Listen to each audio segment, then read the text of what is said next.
At Thornwick Manor, every wedding ends in heartbreak. When Elara arrives for her own ceremony, she discovers haunting portraits, whispered curses, and a diary linking her to the brides who came before.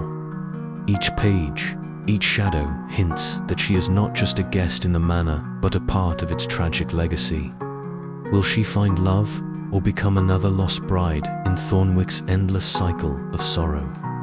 The truth waits in the shadows. The carriage jolted slightly as it rumbled over the uneven, gravel-strewn path leading to Thornwick Manor. Outside, the sky was a heavy slate, clouds thick and low, as if the heavens themselves mourned the legacy of the place I was about to call home, at least for a little while. I pressed my palm against the frosted window, watching the iron gates swing open with a creak that echoed like a warning. Thornwick Manor rose before me, its spires clawing at the sky, the stonework twisted with centuries of ivy and shadow. The Gothic elegance was undeniable, but it carried with it a weight, an almost tangible sorrow that hung in the air. As the carriage came to a halt, I gathered my small suitcase, the leather worn but sturdy, and stepped down onto the cold ground. The chill was sharper here, biting at my cheeks and hands, despite the thick wool coat I wore. I inhaled deeply, the scent of damp earth and aged wood filling my lungs. "Welcome to Thornwick, Miss Elara," the driver said, his voice low and tinged with an accent I couldn't place. He tipped his hat before turning away, leaving me alone with the manor's looming presence. I hesitated a moment at the threshold, the heavy oak doors carved with intricate patterns that seemed almost alive in the flickering lantern light. Gathering courage, I pushed them open, the hinges groaning in protest. Inside, the grand entrance hall stretched before me like a cathedral.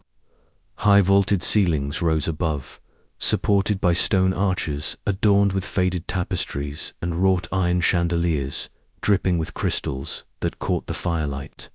Shadows danced along the walls, and the air was thick with the scent of old wood, wax, and something else, something I couldn't name but felt deep in my bones. A grand staircase spiraled upward, its marble banister gleaming cold and smooth beneath my fingertips as I ascended slowly. The silence was deafening, broken only by the distant tick of a great-grandfather clock somewhere deep in the manor's heart. I thought of Lucas, my fiancé, and how he would have loved the manor's tragic beauty. But even as I imagined his warm smile, a shiver ran down my spine. Thornwick was no ordinary place. It was whispered among the locals that every wedding held here ended in heartbreak, that the manor was cursed a tomb for love doomed from the start. I shook the thought away, blaming nerves. After all, this was my wedding, my future. I deserved to believe in a happy ending. Exploring the manor's shadowed halls, I found myself drawn to a narrow corridor lined with portraits, their gilded frames tarnished with age. One, in particular, caught my breath, a bride in a delicate lace gown, her dark hair pinned back, eyes strikingly familiar. Her lips curved in a melancholy smile, and I felt a strange pull, as if she were reaching out to me across the years. "Isolde," I whispered, reading the faded nameplate beneath the portrait. The name seemed to echo in my mind, stirring memories not my own. I traced the edges of the frame, wondering how this woman could look so much like me. Was it a trick of the light, a coincidence, or something far more profound? The wind moaned outside, rattling the windows as rain began to fall in slow, steady drops. I stood there a moment longer, lost in the haunting gaze of Isolde, before reluctantly turning away to face the long night ahead. As I settled into my room, the heavy curtains drawn tight against the storm, I couldn't shake the feeling that Thornwick Manor was alive, that it watched, waited, and remembered every whispered vow and shattered dream within its walls. Tomorrow the preparations would begin. Tomorrow I would take my place in the manor's long, tragic history, and I would do so with my eyes wide open, even if my heart trembled with fear. The night had wrapped Thornwick Manor in its shadowy embrace when I awoke. Gasping, heart pounding fiercely against my ribs, the remnants of the dream lingered like a thick fog in my mind, vivid and unrelenting. I was walking down the manor's ancient aisle, my wedding gown trailing behind me like a whisper of silk. The air was heavy with an unspoken sorrow, and from the corners of the dim chapel I heard the faintest whispers, as if the walls themselves mourned. My steps faltered, and a cold shiver ran down my spine. It was as though the past was bleeding through the present, pulling me into an echo I could neither resist nor fully understand. I sat up in the grand four-poster bed, the ornate canopy above casting intricate shadows in the moonlight filtering through the heavy velvet curtains. The chill of the manor seemed to seep into my bones. Taking a deep breath, I tried to shake the lingering unease, but the images from the dream refused to fade. Who was I in that vision? A bride. But not my had never seen that dress before, nor any face but my own reflected with sorrow. Morning light was slow to come, and when it did, it brought no relief.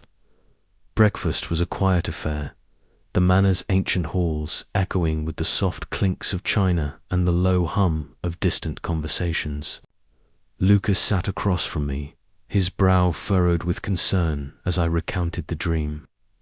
His eyes searched mine, trying to find reason among the fear. "Elara, maybe it's just nerves," he said gently, reaching out to squeeze my hand. "This place, the history it's bound to get to anyone." But I couldn't shake the feeling that there was more, that these dreams were fragments of something buried deep within Thornwick's history and within me. That night, I was not just a visitor, but a part of the manor's tragic tapestry. Later that day, driven by a restless curiosity, I wandered into the manor's vast library. The scent of aged paper and leather filled the air, mingling with the faint trace of dust and secrets long hidden. Rows upon rows of books crowded the shelves, their spines cracked and faded, whispering stories of centuries past. It was there, behind a false panel cleverly disguised within the aged wooden desk, that I found it, a hidden compartment concealing a leather-bound diary, its cover cracked and worn by time. The brittle pages, yellowed and delicate, seemed to pulse with the weight of forgotten memories. As I traced the elegant script of the diary's first entry, a name surfaced disorder, the same name from the portrait I had glimpsed the day before. The diary belonged to a bride from the 19th century, a woman whose words told of love, betrayal, and a curse that had haunted Thornwick Manor through generations. Each bride, each wedding, ended in heartbreak and loss, bound by a cycle that no one had yet broken. With every page I turned, the sense of familiarity deepened. The stories in the diary echoed my dreams, the whispers I had heard in the shadowed halls. It was as if the manor was speaking to me, revealing its secrets through the soul of every woman who had worn the bridal veil before me. I felt a chill as I closed the diary, the candlelight flickering and casting long shadows that danced like spectres on the walls. The air was thick with the weight of history, and I knew then that my connection to Thornwick was more profound and more dangerous than I could have imagined. That evening, I returned to Lucas, diary in hand, desperate for his belief, his support. "Lucas," I whispered, "there's a curse here. It's real, and somehow I think I'm a part of it." He looked at me, his eyes searching, torn between skepticism and the unwavering love I had come to rely on. "We'll face it together," he promised, squeezing my hand. "Whatever it is." But as the manor settled into the night around us, I could not escape the gnawing fear that the past was not done with me, that the echoes of those lost brides had found a new voice in me, and that the wedding I was preparing for might yet end in tragedy. The night deepened, and with it the shadows grew longer. Thornwick Manor, with all its Gothic elegance and tragic history, was awakening once more its curse, ready to unfold anew. The heavy silence of Thornwick Manor seemed almost reverent as I stood before the towering portrait that had captured my attention since my arrival. The flickering flame of a nearby candle cast wavering shadows across the canvas, and in that shifting light, the bride's painted eyes seemed to follow me, alive with a haunting intensity. Isolde. The name was etched faintly on a brass plaque beneath the frame, but it was more than just a name. It was a whisper from the past, a thread connecting me to a history I was only beginning to understand. I stepped closer, my breath shallow. The gown Isolde wore was magnificent layers of cream, silk and lace, embroidered with delicate floral patterns that had faded to muted whispers of colour. Her hair was piled high, adorned with pearls and a wreath of tiny white blossoms. Yet it was her expression that caught me, the serene smile that barely masked a shadow of sorrow in her eyes. It was as if she held a secret too heavy to bear. My fingers tingled as I reached out, hesitating before touching the cool glass. Why did she feel so familiar? It was more than the passing resemblance I had noticed earlier. It was an eerie sense of recognition, as if her soul was somehow mine too. Retreating from the portrait, I made my way to the manor's library, the air thick with the musk of aged paper and polished oak. Dust motes danced lazily in the afternoon sun filtering through stained glass windows, painting the walls with fragments of ruby and emerald. Here, in the quiet sanctuary of forgotten knowledge, I hoped to find answers. Fingers trailing over cracked leather spines, I pulled several volumes that referenced Thornwick's history. One, in particular, caught my eye, brittle journal, its cover worn but the pages surprisingly intact.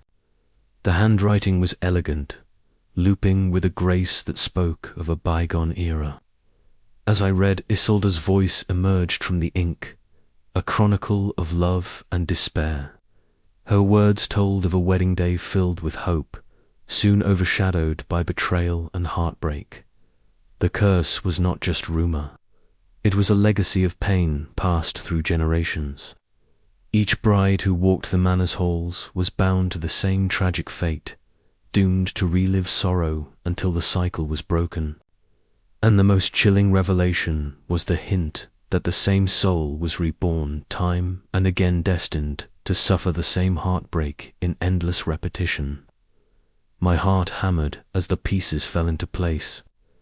The portraits, the dreams, the strange sense of Dacia. Was it possible I was the latest incarnation? The thought was terrifying yet inexplicably familiar, like a dark melody I had heard before. Later, I found Lucas waiting in the drawing room, his brow furrowed with concern as I approached. I hesitated, but knew I had to share. "Lucas," I began, voice trembling, "there's something I need to tell you. It's about the manor, the curse, and me." He reached for my hand, steady and warm. "Whatever it is, we'll face it together." I explained the diary, the portrait, the dreams. His eyes searched mine, a mixture of disbelief and worry. "Elara, this sounds like something out of a Gothic novel," he said softly, "but if it's real, we'll find a way." His faith was a bomb, but I could not shake the weight of the curse pressing on my soul. That night, sleep came reluctantly. My dreams carried me to another time, Isolde's wedding day.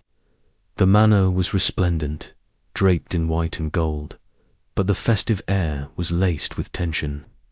I saw faces, friends and family smiling, but shadowed by unspoken fears.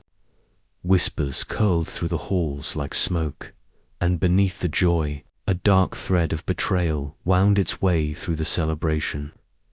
I awoke with a start, the echo of a soldier's sorrow ringing in my ears. Was this my fate too? The manor's cursed cycle seemed inescapable, yet I could not surrender. Somewhere within me, a flicker of defiance sparked. If I was Isolde reborn, then I had the chance to choose differently, to break free from the looping fate that had claimed so many before me. As dawn crept over Thornwick, I steeled myself. The portrait's secret was no longer just a mystery. It was my burden and my call to courage. The manor's shadows whispered warnings, but I would face them head on, for love, for life, for the possibility of a new story written by my own hand. But as I prepared to delve deeper into the manor's secrets, a chill ran down my spine. Fate had a way of resisting change, and I was only just beginning to understand the true cost of defiance. With a final glance at Isolde's portrait, I whispered, "I will not be your echo anymore." The candle flickered violently, as if the manor itself was holding its breath, waiting to see if I could truly break the cycle. And so my journey into the heart of Thornwick's curse began, a path winding through shadows and memories. Love and loss where the past and present collided, and the fate of every bride hung in the balance.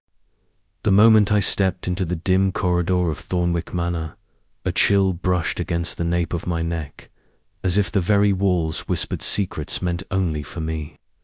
The flickering candle sconces cast long, wavering shadows that slithered along the ancient stone, creating a dance of light and darkness that seemed alive.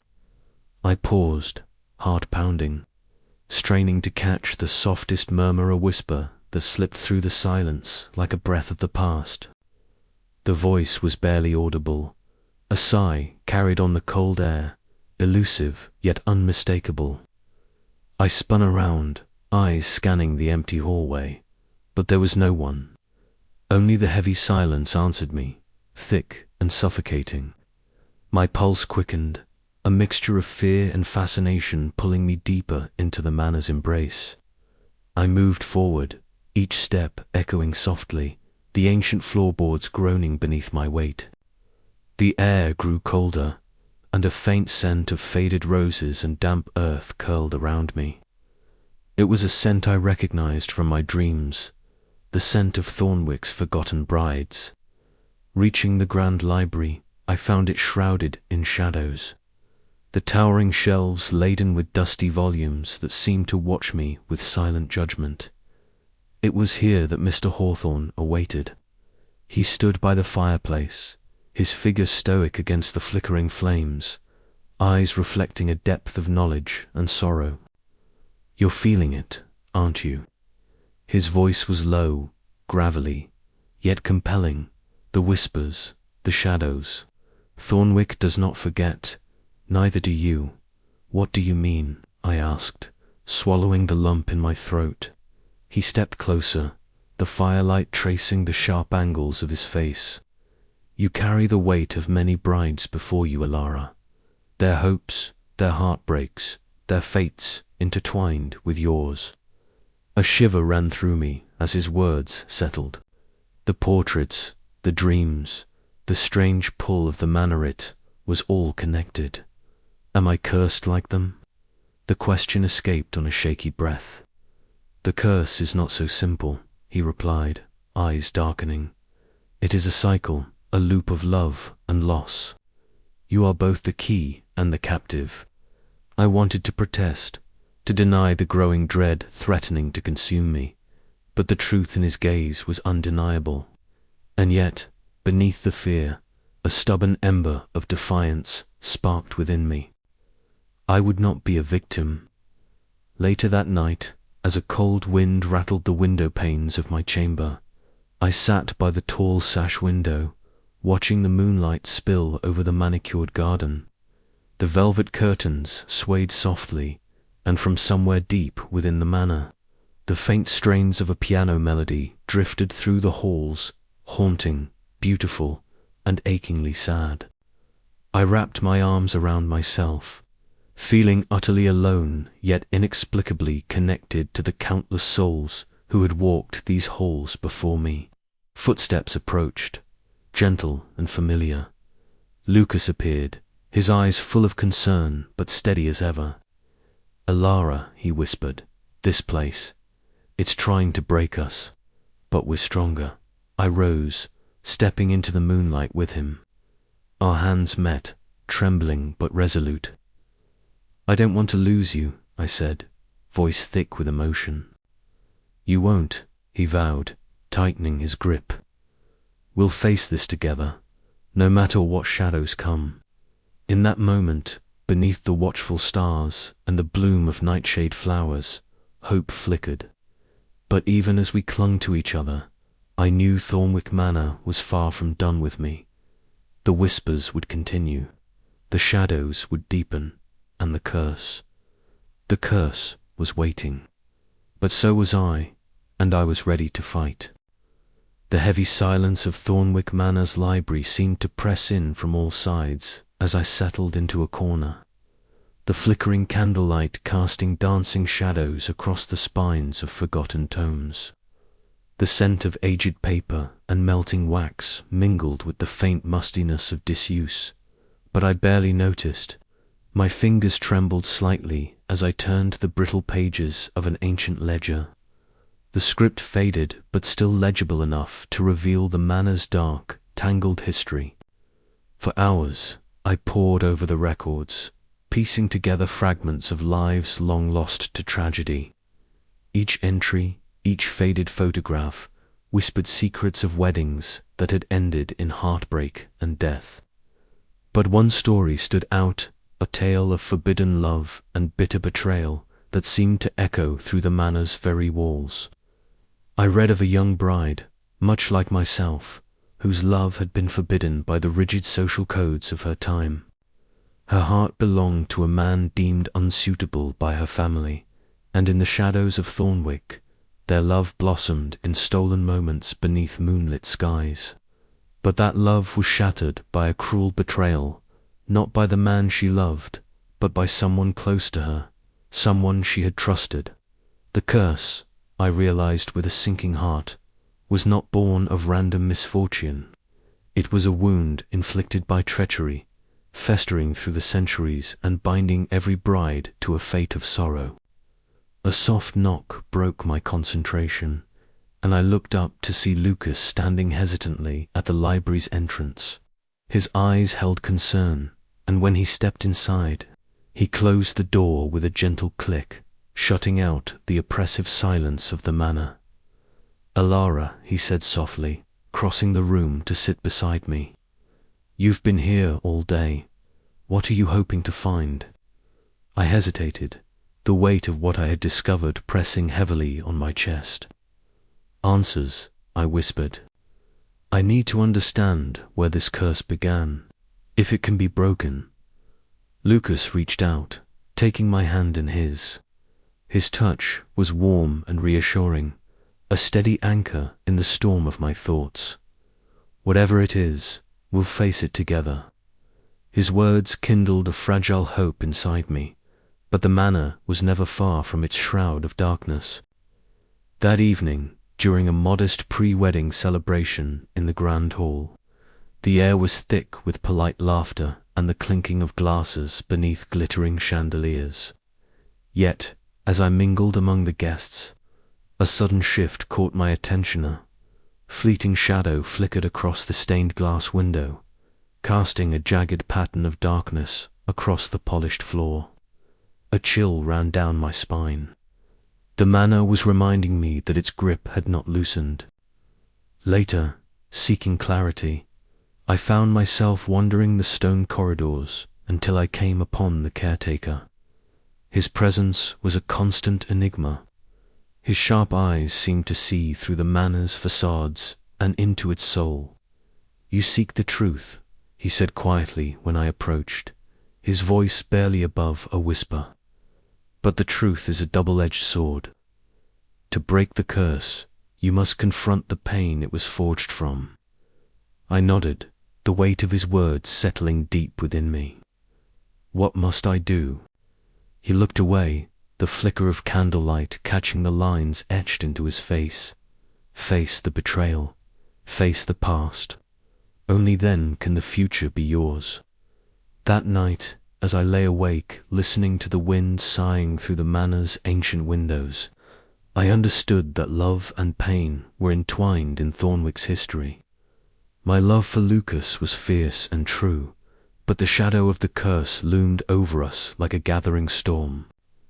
The path ahead was fraught with uncertainty, and yet I was determined to fight for a future where love could triumph. The manor held its breath, waiting for the next move in a game that had been played for centuries, and I was no longer content to be a pawn.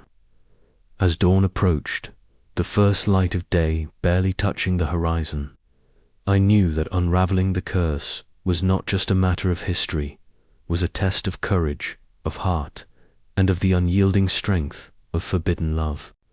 But would it be enough to break the cycle, or was my fate sealed like those who came before me? The answer lay somewhere in the shadows of Thornwick Manor, waiting to be discovered. The low hum of the manor was a constant companion, a subtle reminder that Thornwick was never truly silent. As I sat curled in the aged armchair by the grand fireplace, the room seemed to breathe around Mether, flickering flames casting long quivering shadows on the crimson damask walls. The portraits above the mantel, faded yet dignified, watched silently. Faces of brides from centuries past, their eyes glassy and sorrowful, seemed almost to plead. I traced the delicate carvings on the wooden frame of the family tree, where each name bore the weight of a story I now knew too well. I closed my eyes, letting the crackling warmth seep into my skin, and was transported back through time, through memories not my own but undeniably mine. I saw myself in silk gowns of varying styles and eras, each wedding day marked by a different hope and the same devastating end. The laughter, the whispered promises, the stolen glances tinged with fear-all, mingled together in a bittersweet symphony. Each incarnation held a spark of joy quickly extinguished by the cruel hand of fate. Opening my eyes, I swallowed hard against the lump rising in my throat. How could one's soul be condemned to such endless torment? The curse was no longer a distant tale whispered in hushed tones. It was the very marrow in my bones. The manor's Gothic elegance, once merely an aesthetic, now felt like a living entity its stone walls, absorbing my despair, its ornate chandeliers reflecting my fractured hope. The door creaked open quietly, and Lucas stepped in, his brow furrowed with concern as he took in my somber expression. He moved toward me with a gentle urgency, dropping onto the ottoman beside my chair. His hand reached out, fingers intertwining with mine, grounding me in the present. "Elara," he said softly, his voice a balm to my frayed nerves. "I know this place tries to suffocate you, but you're not alone. We face this together." His steadfast gaze met mine, unwavering and full of promise. For the first time since arriving at Thornwick, I felt a flicker of true hope. Lucas's presence was a tether, anchoring me against the swirling maelstrom of fear and uncertainty. The curse's grip was strong, but so was our bond. Later, in the manor's vast library, I found myself surrounded by towering shelves laden with dusty volumes and fragile letters. My fingers trembled as I unfolded a brittle letter penned by one of my past selves. The elegant script spoke of love and loss, of dreams shattered beneath the manor's oppressive shadow. The scent of aged paper mingled with the faint aroma of lavender, and I felt the weight of history pressing down on me. Each word deepened my understanding of the curses, cruelty, and the emotional labyrinth I was trapped within. Yet, even in the face of such sorrow, I sensed a thread of resilience woven through these past lives, defiant spark refusing to be extinguished. As dusk fell, the manor's grandeur transformed. The chandeliers cast a soft, golden glow that flickered with the growing darkness outside. Lucas found me again, this time in the sitting room, where the air felt heavier, charged with the manor's restless energy. He took my hands in his thumbs brushing reassuring circles over my knuckles. "No matter what comes," he whispered, "I'll be here. We'll face it all, side by side." His words wrapped around me like a shield, momentarily pushing back the encroaching shadows. I nodded, drawing strength from his unwavering support. Suddenly, a cold draft swept through the hallway, carrying with it the faint strains of a piano's mournful melody. The haunting tune spilled into the room from the music parlor, echoing down the corridors and stirring something deep within me. The notes were both beautiful and chilling, a perfect reflection of the manor itself, Gothic elegance entwined with restless sorrow. I rose, compelled to follow the music's call, with Lucas close behind. As we moved through the shadowed halls, I felt the manor's pulse quicken, as if aware of our defiance. The ties that bound me to this place were complex, woven from threads of love, loss, and an unyielding fate. But with Lucas by my side, I dared to hope that the cycle might finally be broken. The night stretched on, thick with anticipation and unspoken promises. The past whispered its warnings, but our hearts beat louder. Whatever darkness Thornwick held, we would face it together, bound not just by love, but by the courage to fight for a future beyond the curse.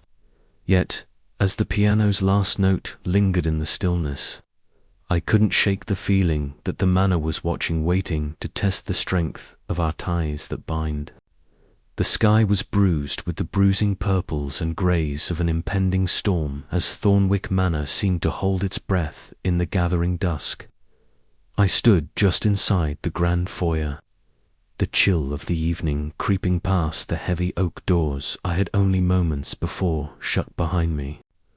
The manor's air was thick with shadows that stretched like creeping fingers across the walls, and the flicker of candlelight danced uncertainly on the ornate wallpaper, casting ghostly shapes that seemed to whisper secrets I was not yet ready to hear.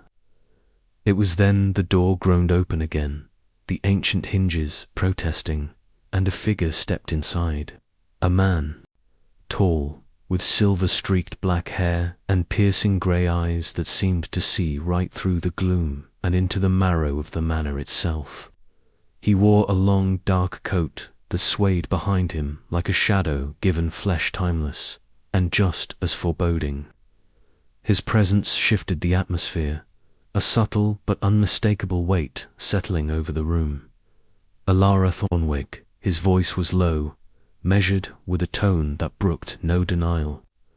I nodded, heart hammering in my chest. "Yes, and you are." "Call me Thorn," he said simply, stepping further inside as the door shut behind him with a final, echoing thud. "I am a descendant of the manor's original owners, and I have come to warn you." Lucas appeared behind me, his hand finding mine in a silent gesture of reassurance, but his brow furrowed as he studied the stranger.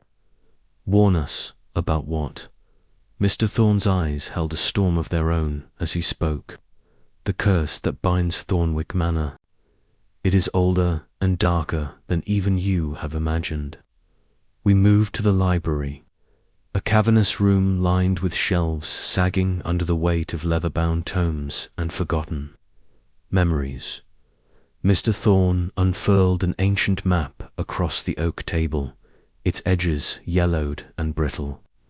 The faded ink traced the manor's grounds, marking places that had long been sealed off or hidden in shadow.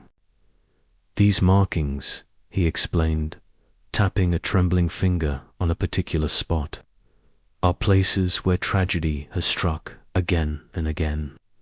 Each location tied to a doomed wedding, to a lover lost, My breath caught.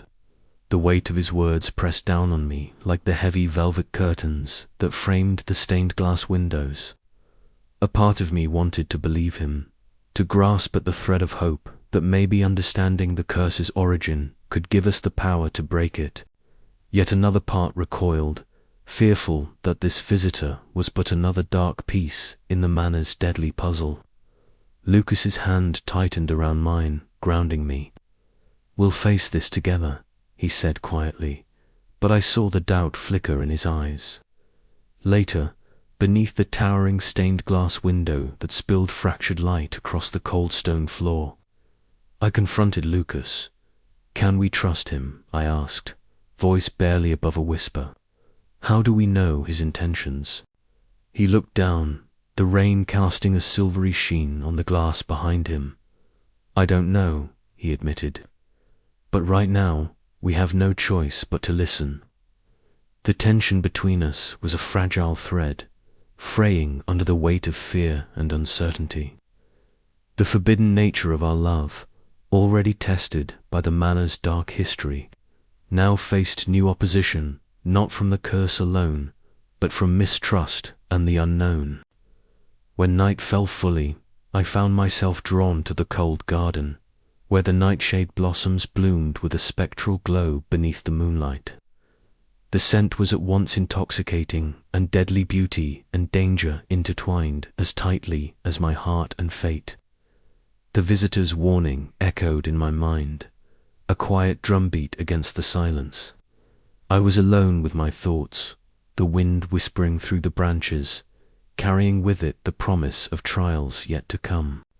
But beneath the fear, a fierce determination coiled within me. If this curse was to be broken, if the cycle of tragedy was to end with me, then I would face whatever darkness lay ahead, even if it meant questioning everything I thought I knew about love, trust, and the shadows that bind us. As the wind stirred the nightshade, I made a silent vow. I would not be another lost bride in Thornwick's grim history. The storm was coming, and I would stand against it. But could I stand alone? Or would the ghosts of the past finally claim us all? The manor seemed to hold its breath once more, waiting, watching, as the night deepened around me. The moon hung low and heavy in the ink-black sky, casting a silvery glow that seeped through the towering, twisted branches surrounding Thornwick Manor.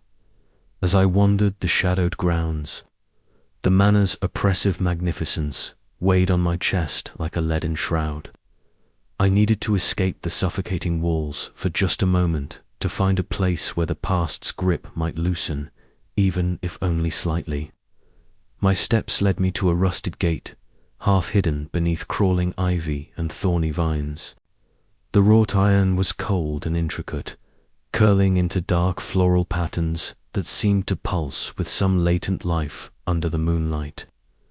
Pushing the gate open with a creak that shattered the silence, I stepped into a secret garden, a hidden world preserved yet untouched by time. The air was thick with the scent of damp earth and the faint, almost intoxicating aroma of night-blooming flowers. There, nestled among shadowed leaves, were clusters of nightshade delicate purple blossoms with bell-shaped petals that shimmered faintly in the moon's glow. They looked fragile yet dangerous, their beauty laced with a silent warning. The garden felt like a sanctuary and a tomb all at once, a place where love and death danced in eternal embrace. I knelt beside one of the clusters, my fingers brushing the velvety petals. The soft rustle of the leaves whispered secrets I could almost hear, echoes of weddings long past, promises shattered, and hearts broken beneath the same sky. The nightshade seemed to pulse with the manor's dark history, a living symbol of the cycle I was trapped in. I wondered how many brides before me had stood here, caught between hope and despair, love and doom. Lost in thought, I almost didn't hear the soft footsteps behind me. Turning, I saw Lucas emerge from the shadows, his face etched with concern and something deeper determination. He joined me on the cold stone bench, and we sat in silence for a moment, the fragile blooms swaying gently in the night breeze. "Elara," he said softly, his voice steady yet laced with worry, "I know this place scares you, but I believe in us, in you. Maybe together we can break whatever binds this place." His words warmed me, a flicker of light in the encroaching darkness. I squeezed his hand, drawing strength from his presence. The curse that had haunted Thornwick Manor and its brides was a monster I had to face, not just for me, but for all the souls trapped in its loop. Before we could speak further, a figure emerged from the shadows at the garden's edge, the caretaker. His silver-streaked hair caught the moonlight, and his sharp eyes held centuries of knowledge and sorrow. He moved with the quiet authority that had always unnerved me. "The Nightshade," he began, his voice a gravelly whisper, "is both a key and a lock. It embodies the duality of this curse, beauty and poison, life and death intertwined. To break the cycle, you must understand its power and embrace the darkness as much as the light." His words settled over me like a chilling breeze. The path ahead was fraught with danger, but it was the only way. As we stood together in the garden, surrounded by the eerie glow of nightshade blooms, I felt a fierce resolve ignite within me. The manor's tragic history would not claim me. I would rewrite my story, even if it meant walking through shadows deeper than any I had known. The night whispered promises of change, but the dawn was still far away. And in that fragile twilight, I knew the fight for love and freedom was just beginning. The dim glow of candlelight flickered unevenly across the cracked surface of the ancient mirror, casting fractured shadows across the ornate frame. I approached it cautiously, drawn by a strange compulsion I couldn't explain. The manor had whispered secrets to me since my arrival, but nothing had unsettled me like this moment. As I peered into the broken glass, the jagged shards reflected a fragmented image, just of myself, but of countless others. Brides, all draped in gowns that spoke of eras long past, their eyes filled with sorrow, longing, and a haunting despair that mirrored my own. The first shard showed a woman in a delicate lace dress, her dark hair pinned up with small pearl accents. Her expression was one of quiet resignation, lips pressed into a thin line as if she bore a terrible secret. Another shard revealed a bride with fiery red curls cascading over a corseted bodice, her eyes wide with frightened hope. Each reflection seemed to pulse with life, their silent stories echoing through the glass. I stepped closer, my breath catching in my throat as I realized these were not mere reflections, they were glimpses of my past selves. The countless brides who had walked Thornwick Manor's shadowed halls before me, each doomed to heartbreak and tragedy. The weight of their stories crashed down on me like a tidal wave. I was not just alone. I was the sum of every sorrowful bride who had ever stood where I stood now. A sudden chill ran down my spine, the air thickening as if the manor itself was holding its breath. I reached out tentatively to touch the mirror, fingertips brushing against the cracked surface. The shards shimmered and shifted, and in a moment that felt suspended in time, I saw flashes, moments of love and betrayal, whispered promises and bitter goodbyes. The looping fate that bound us all was undeniable.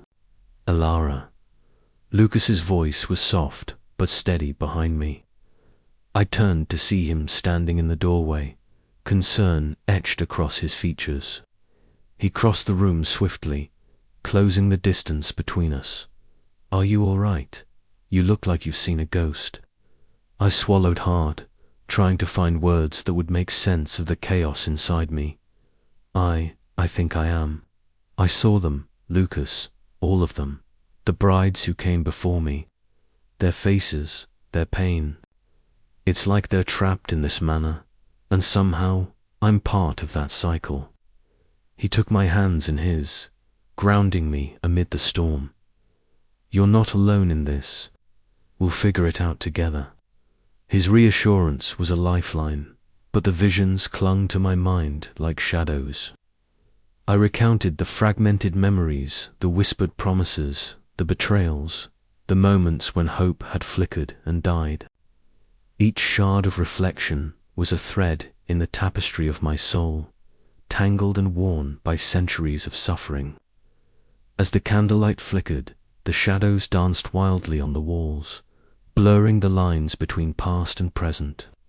The manor seemed alive, breathing with the weight of its history. I felt the oppressive pull of the cursed titan round me, a suffocating grip that threatened to erase my will. But amid the despair, a spark of determination ignited. I would not be another tragic chapter in Thornwick Manor's story. I would fight the looping fate that sought to claim me. With Lucas by my side, I believed there was a way to rewrite the ending. I sank into a nearby chair, exhaustion washing over me. The faces in the mirror faded, but their stories lingered in my heart. I closed my eyes, breathing deeply, steeling myself for the battle ahead. We'll break this curse, I whispered into the quiet room, or die trying. Outside, the wind howled through the gnarled branches, carrying with it the murmurs of past brides and the promise of a fate yet unwritten. As the night deepened, so did my resolve. Thornwick Manor's shadows were long, but my light flickering and fragile would not be extinguished without a fight. And so, in the fractured reflections of a broken mirror, I found not just despair, but a hope that would lead me through the darkness, toward a dawn where love might finally conquer fate. The moon hung high over Thornwick Manor, casting an ethereal silver glow on the twisting ivy and the ancient stones that had stood sentinel for centuries. Elara's heart pounded as she slipped quietly through the shadowed halls, careful not to disturb the sleeping house or Lucas. She had promised herself she wouldn't tell him about this nocturnal meeting. Some things were too dangerous to share. Outside, the night air was crisp and carried the faint, intoxicating scent of nightshade flowers blooming in the hidden garden. The petals shimmered faintly, as if imbued with their own light. An eerie contrast to the darkness that enveloped the manor. There, waiting silently by a moss-covered stone altar, stood the caretaker. His figure was enveloped in a heavy coat, the hood pulled low, but his sharp grey eyes caught the moonlight as they met hers. "You came," he said softly, his voice a gravelly whisper that seemed to blend into the night. Elara nodded, her breath catching in her throat. "I have to know if there's truly a way to end this nightmare, if this curse can be broken." The caretaker's gaze was steady, unreadable. "There is a way," he admitted, "but it comes with a price. You must be willing to face what lies beneath the surface, the darkness that has clung to Thornwick for generations." She took a tentative step forward, her fingers brushing against the cold stone of the altar. Upon it lay a small collection of relics, a silver locket tarnished with age, a faded ribbon from a bridal gown, and a handful of dried nightshade blossoms. The caretaker handed her a single, fresh bloomler, deepest purple, almost black. "This nightshade holds the power to unravel the threads binding your soul to the curse," he explained. "But the ritual must be done under the full moon, in silence and with pure intent." Elara's fingers closed tightly around the bloom, its petals surprisingly warm despite the chill in the air. She felt a shiver run down her spine, not from cold, but from the weight of what she was about to do. "What must I do?" she whispered. The caretaker stepped back, beginning to chant in a language that twisted and curled like smoke through the night air. The words were ancient, filled with a solemn power that made the hairs on Elara's arms stand on end.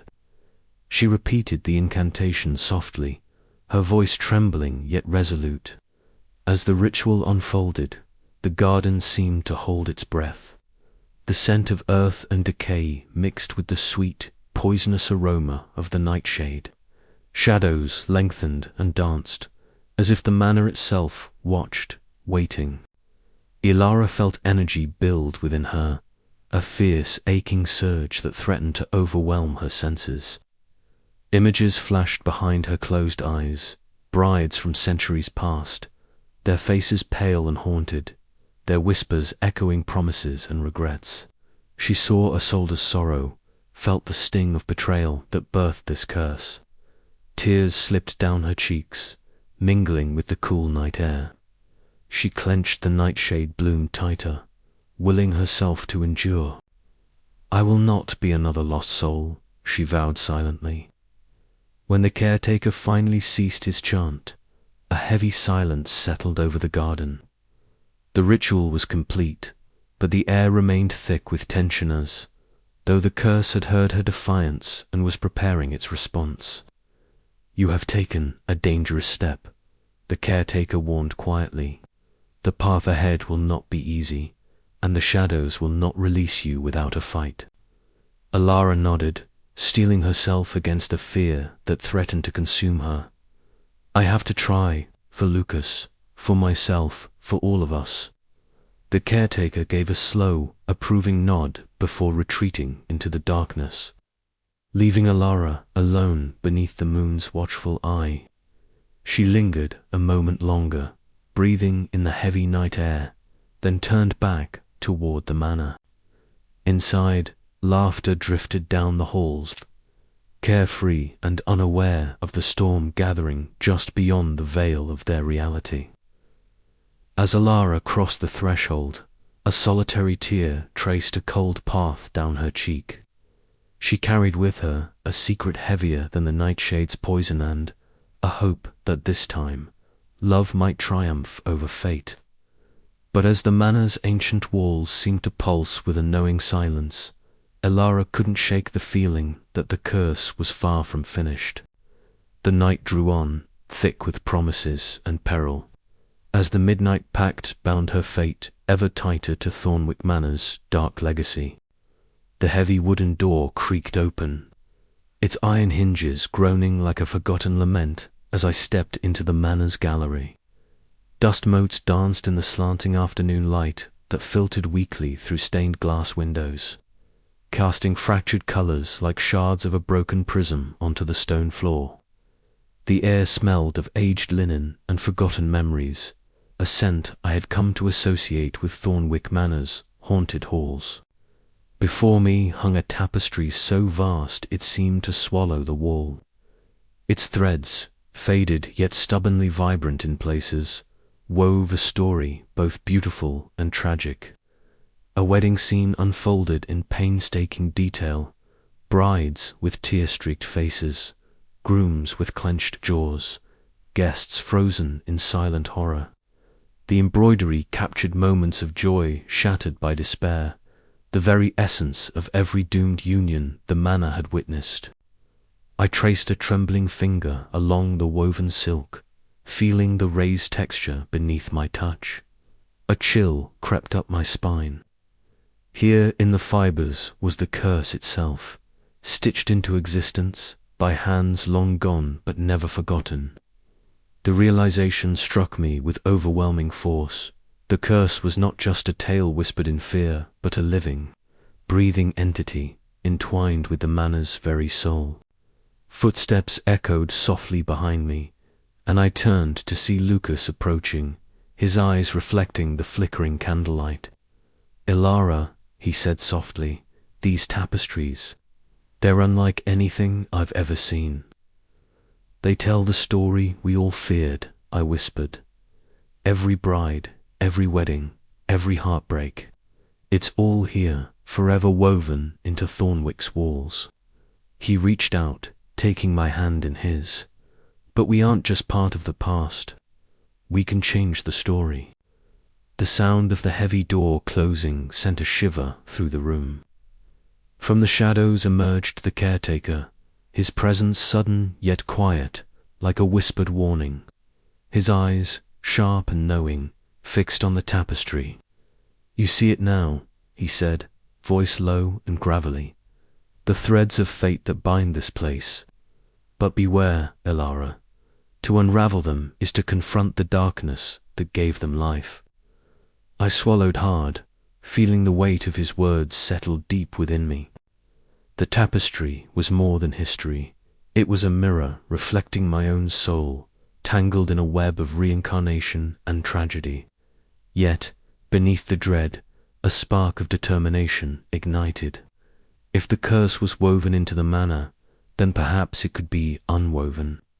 Later that night, alone in my chamber, the storm outside raged like a wild beast, rain lashing against the windows and wind howling through the ancient eaves. I sat by the flickering fireplace, the tapestry's images replaying in my mind. Brides I had never met, yet somehow knew. Faces blurred by time but etched into my memory. Their stories were my stories, a tapestry of love and loss woven through lifetimes. The manor's Gothic elegance, with its sweeping arches and shadowed corners, no longer felt like a prison but a challenge. I was not merely a victim of fate, but a thread in the grand design, one that I could choose to pull, to unravel, or to weave anew. A sudden crack of thunder echoed through the night as I rose, resolve hardening like the stones beneath my feet. The curse was a tapestry, yes, but every thread could be traced, every knot untied, and I would be the one to do it. As dawn crept hesitantly over Thornwick Manor, I knew the path ahead would be perilous. Yet for the first time, the threads of destiny felt less like chains and more like a challenge, one I was ready to meet head-on. But could love truly defy such woven fate? The answer waited somewhere in the shadows of Thornwick's ancient halls, whispering my name, beckoning me forward, and I would not turn away. The storm outside Thornwick Manor raged with a furious intensity, rain pelting the tall leaded windows like 1,000 whispered warnings. Inside, the manor's ancient walls seemed to breathe with the weight of centuries, the flickering candlelight casting long, dancing shadows across the richly woven tapestries and polished dark wood. I stood by the window, my gaze lost in the tempest beyond, the cold glass misting beneath my fingertips. The mournful howl of the wind seemed to echo the ache inside me, a symphony of sorrow and yearning that had become all too familiar. It was in the parlour that I found it, a small, intricately carved music box, tucked away on a dusty shelf beneath a faded portrait of a bride with eyes that mirrored my own. The wood was worn smooth by time, adorned with delicate filigree and a tiny silver latch shaped like a nightshade blossom. My heart quickened as I reached out, the air around me thick with anticipation. With a gentle click, I released the latch and lifted the lid. Inside, a tiny ballerina twirled slowly, her pale dress shimmering faintly in the candlelight. As I wound the ornate key, a haunting melody began to play, a ballad both beautiful and tragic, its notes weaving through the room like a ghostly whisper. The music wrapped around me, each note unfurling memories not my own. I saw flashes of long-ago weddings, silken gowns stained with tears, whispered promises shattered by betrayal, faces blurred by time but etched with pain. The cursed history of Thornwick Manor unfolded before me in vivid, aching detail. I was no longer just Elara. I was every bride who had ever loved and lost within these walls. A chill ran down my spine as the vision deepened. I saw a young couple exchanging vows beneath a canopy of nightshade blossoms, their love fierce yet doomed. I felt the sting of their final embrace, the silence that followed a scream. The music box's ballad was a lament for all the lost lovers, a reminder of the cycle I was trapped within. Lucas's footsteps approached softly behind me, grounding me back to the present. He reached out, his hand warm and steady as it covered mine. "Elara," he whispered, his voice a balm against the storm, "we'll face this together. Whatever comes, I'm here." I turned to him, eyes shimmering with unshed tears. "Do you believe me about the curse? About what I'm becoming?" He nodded, determination etched into his features. "I believe in us, in our love, that has to be stronger than any curse." For a moment, the weight seemed to lift, replaced by a fragile hope. Yet the music box continued to play, its notes a bittersweet reminder that our path would not be easy. The past was never far behind, and the shadows of Thornwick Manor stretched long and deep. As the last note faded into the stillness, I knew the journey ahead would test every ounce of courage and love I possessed. But for the first time, I felt ready to face the darkness, armed with the memories of those who had come before, and the promise of a love that refused to be broken. The storm outside began to abate, the thunder rolling into a distant murmur. I closed the music box gently, its secrets safe for now, and took Lucas's hand. Together we stepped into the uncertain night, bound by love and shadowed by fate, ready to write our own story amidst the echoes of lost lovers. The heavy wooden door groaned as I pushed it open, revealing a narrow stone staircase winding downward into the bowels of Thornwick Manor. The air grew colder and damper with each step, the scent of earth and something long forgotten settling deep into my lungs. My fingers brushed against the rough, cold walls, slick with dampness, as flickering candle sconces cast quivering shadows that danced like restless spirits along the ancient stones. I hesitated briefly, the weight of what I was about to uncover pressing on my heart like the stones surrounding me. Yet a strange compulsion urged me forward. This was no longer merely about curiosity. It was about understanding, about confronting the dark legacy entwined with my very soul. At the base of the stairs, a narrow corridor stretched out, lined with alcoves and niches that held relics shrouded in dust and cobwebs. My footsteps echoed softly in the silence, broken only by the distant drip of water somewhere deep within the manor's foundation. I paused before a glass case, its surface cracked and foggy, revealing a delicate lace veil folded beside a faded bouquet remnants of a bride long gone. A sudden chill ran down my spine, and I turned toward a small chamber off the corridor. The room was cramped, its low ceiling arched with stone ribs that resembled the ribs of some ancient beast. On a wooden pedestal lay a tarnished silver locket, half buried beneath a scattering of brittle papers. I knelt, breath catching as I lifted the locket free, its clasp rusted but still holding something precious inside. I opened it with a trembling hand. Inside, a miniature portrait stared back at Mia, woman with dark hair and eyes that mirrored my own, framed by the delicate brushstrokes of a 19th century artist. My breath hitched. The resemblance was uncanny, impossible to dismiss as mere coincidence. Beside the locket lay a letter, its ink smudged and faded. Carefully, I unfolded it, revealing words trembling with grief and desperation. "My beloved, if this letter finds you, know that my heart is shattered. The world has conspired against our love, and though it may condemn me to this fate, my soul will endure beyond the shadows. Remember me not as a victim, but as the one who dared to love in defiance of all. Yours eternally, Isolde." The name struck me with the force of a revelation. Isolde the bride in the portrait downstairs, the ghost haunting these halls, the echo in my dreams. I clutched the letter to my chest, tears blurring my vision. How many times had this story played out? How many times had I been this woman, doomed to lose the love I held most dear? footsteps approached softly behind me.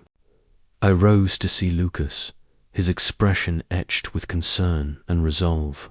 Without a word, he took my hand, grounding me in the present, even as the past threatened to swallow me whole. Together, we ventured deeper, the catacombs growing darker and more foreboding. At the chamber's end stood a stone altar, its surface carved with intricate symbols and an inscription worn nearly illegible by time. Here lies the truth of Thornwick's curseborn, of a love forbidden and a betrayal that stained these halls forevermore. I traced the letters with my fingertips, feeling the weight of generations pressing down. The caretaker's earlier words echoed in my mind, warning that the curse was not merely a tale, but a living wound in the manor's heart. As I read aloud, a sudden gust swept through the chamber, extinguishing our candlelight and plunging us into darkness. The cold wind whispered secrets in my ear, warnings, pleas, perhaps even curses. The manor itself seemed to breathe around us, alive with the memories of every bride who had walked this path and met tragedy. In that moment, I understood the full scope of my burden. This was not just my story, it was the story of every soul trapped in this cycle of love and loss. Yet amid the despair, a flicker of hope remained. The knowledge I had gained was a weapon, a means to confront the past and fight for a future unbound by fate's cruel loop. I squeezed Lucas's hand, finding strength in his presence. Together, we would face the shadows beneath the manor. Together, we would try to rewrite the story. But as we ascended the stairs back toward the surface, I couldn't shake the feeling that the greatest test was yet to command, that the price of breaking the curse might be more than either of us could bear. The manor's secrets had been unearthed, but the night was far from over, and somewhere, in the depths of Thornwick's dark heart, the past was watching, waiting, and ready to strike again. I steeled myself for what lay ahead. For, in the catacombs beneath Thornwick Manor, the ghosts of love and betrayal were not merely echoes, they were a living force, and I was entwined in their eternal dance. The sky above Thornwick Manor brooded with heavy, swollen clouds, their leaden grey hues threatening a storm that seemed to mirror the turmoil swelling inside me. I stepped cautiously through the grand hall, my footsteps muffled by the thick Persian rugs that had long since absorbed the whispers of those who had walked here before. The portraits lining the walls, ancient brides in their haunting finery, their eyes painted with a sorrow that transcended time, seemed to follow me, their gazes accusing and mournful. A sudden chill swept the air, prickling my skin and sending a shudder down my spine. I wrapped my arms around myself, feeling the weight of Thornwick's history pressing down on me, a heavy cloak of dread I could neither shrug off nor confront fully. Thunder rumbled distantly, low and ominous, as if the heavens themselves were warning of the storm to come, not just the one in the sky, but the tempest brewing in my soul. I paused before the portrait of Isolde, the bride whose face had haunted my dreams and waking thoughts. Her eyes, so like mine, seemed almost to plead for release, for salvation from the endless cycle of tragedy. I traced the delicate frame with a trembling finger, wishing desperately for a way to break free, to rewrite the story written in blood and sorrow. Later, I found myself in the garden, under a sky swollen with threatening clouds. The air was unnervingly still, but the nightshade plants around me swayed violently in the absence of wind, their deep purple blossoms vibrant against the dull earth.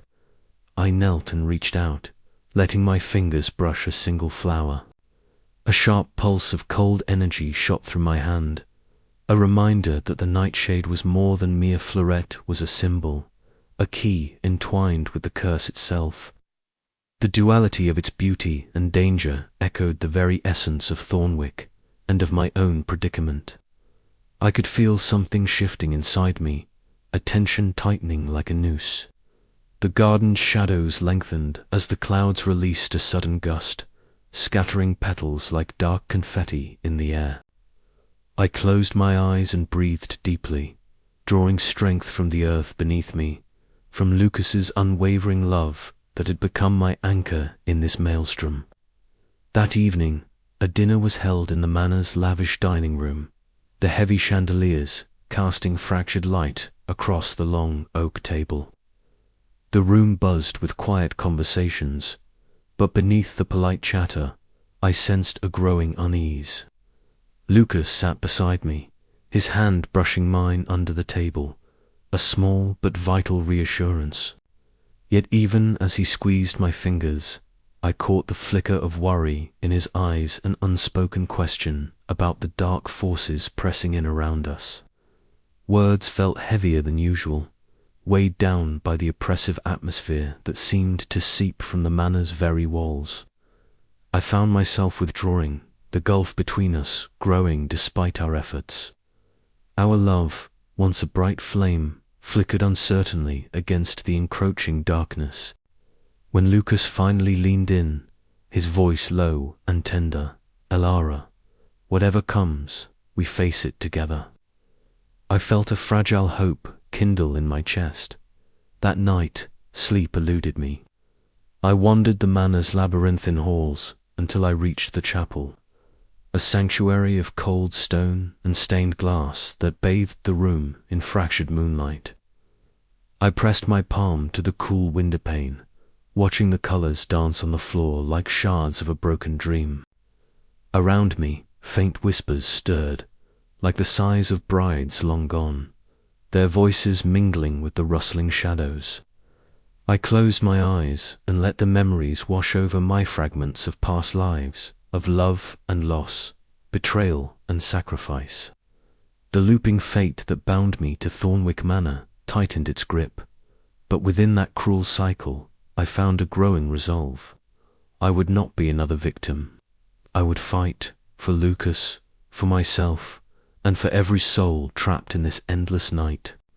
As the first drops of rain began to fall, tapping softly against the chapel's stained glass, I opened my eyes and whispered into the darkness, "Not this time, not again." The gathering storm outside was nothing compared to the tempest rising within me. And as the manor exhaled its ancient breath, I knew the coming days would test everything I held dear. But still, I held to the fragile hope that love, even when forbidden and shadowed by darkness, might just be strong enough to conquer fate itself. The night deepened, and the shadows danced around Thornwick Manor, waiting for the dawn that might never come. The chapel at Thornwick Manor was unlike any other room in the vast estate. Its cold stone walls, lined with ancient pews and crowned by a high vaulted ceiling, held a solemn beauty that simultaneously comforted and unsettled me. Candlelight flickered from wrought iron sconces, casting shadows that danced like ghosts along the stained glass windows. It was here, in this sacred and silent enclave, that I chose to bare my soul to Lucas. I waited for him near the altar, hands trembling slightly as I smoothed the delicate lace of my sleeves. The weight of the secret I carried pressed heavier than the chill in the air. When Lucas arrived, his quiet footsteps echoed softly, and he paused, sensing the tension that enveloped me. "Elara," he said gently, stepping closer, eyes searching mine. "What is it? You've seemed so distant these past days." I took a deep breath, the scent of beeswax and old stone filling my lungs, steadying my nerves. "Lucas, there's something I need to tell you, something about Thornwick, about me, and this wedding." He nodded, his expression open and patient, urging me to continue. "This manor," I began, voice barely above a whisper, "it's cursed. Every wedding here has ended in tragedy. Brides and grooms lost to heartbreak, betrayal, even death. And I think I'm the reason." His brow furrowed, confusion flickering in his eyes. What do you mean? I swallowed hard, memories flooding in visions of brides before me, faces etched in sorrow, all bearing a striking resemblance to my own. I am the reincarnation of every doomed bride this manor has ever held. It's as if my soul is trapped in this endless cycle of love and loss. A heavy silence settled between us, punctuated only by the soft crackling of candle flames. Lucas reached out, his hand warm as it found mine, grounding me. Elara, I don't know what to say, but I believe you, and I believe in us. Whatever this curse is, we'll face it together. His words washed over me, a balm to my frayed spirit.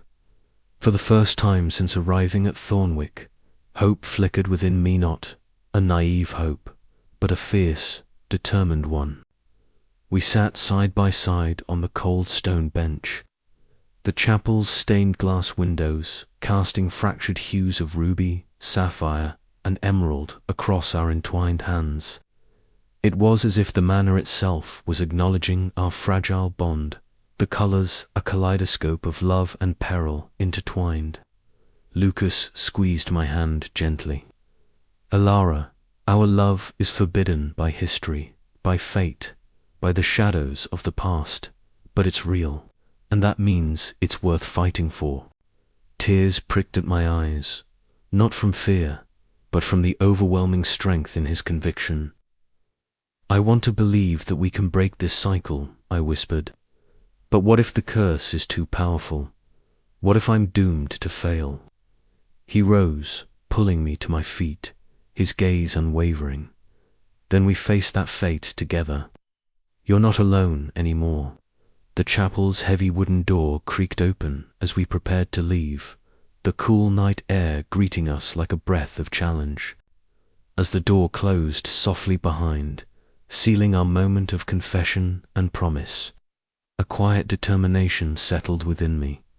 Whatever darkness awaited, I would not face it alone. Together, Lucas and I stepped forward into the unknown souls entwined against the looping fate of Thornwick Manor.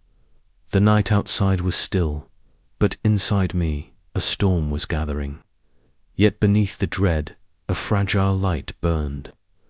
This was no longer just a wedding doomed to tragedy. It was the beginning of a battle for our love, our lives, and our very souls.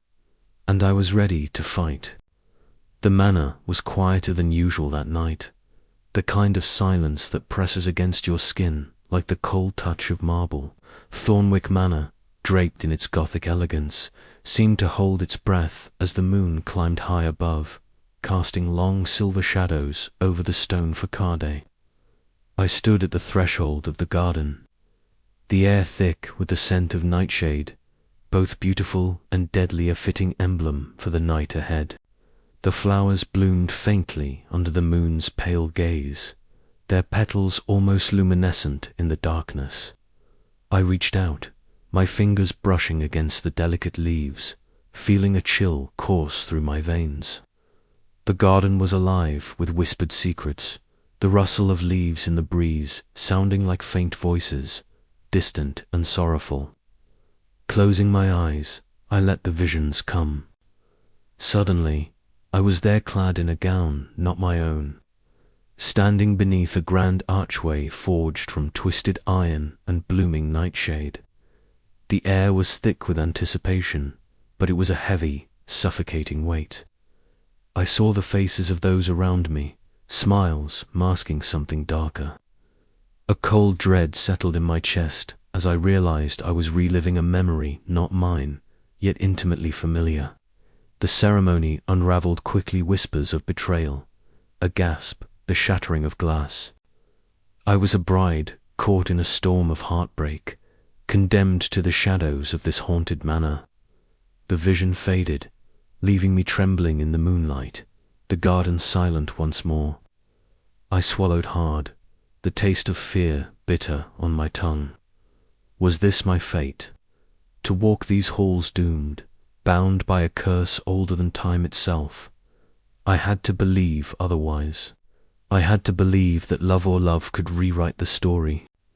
Inside, The manor's grand hall was awash in candlelight, the flames flickering against the ornate walls, casting dancing shadows that seemed alive.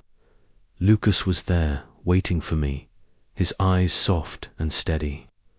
I found him near the fireplace, his hands warming a cup of tea, though the tremor in his fingers betrayed his calm facade. "Elara," he said softly, standing as I approached.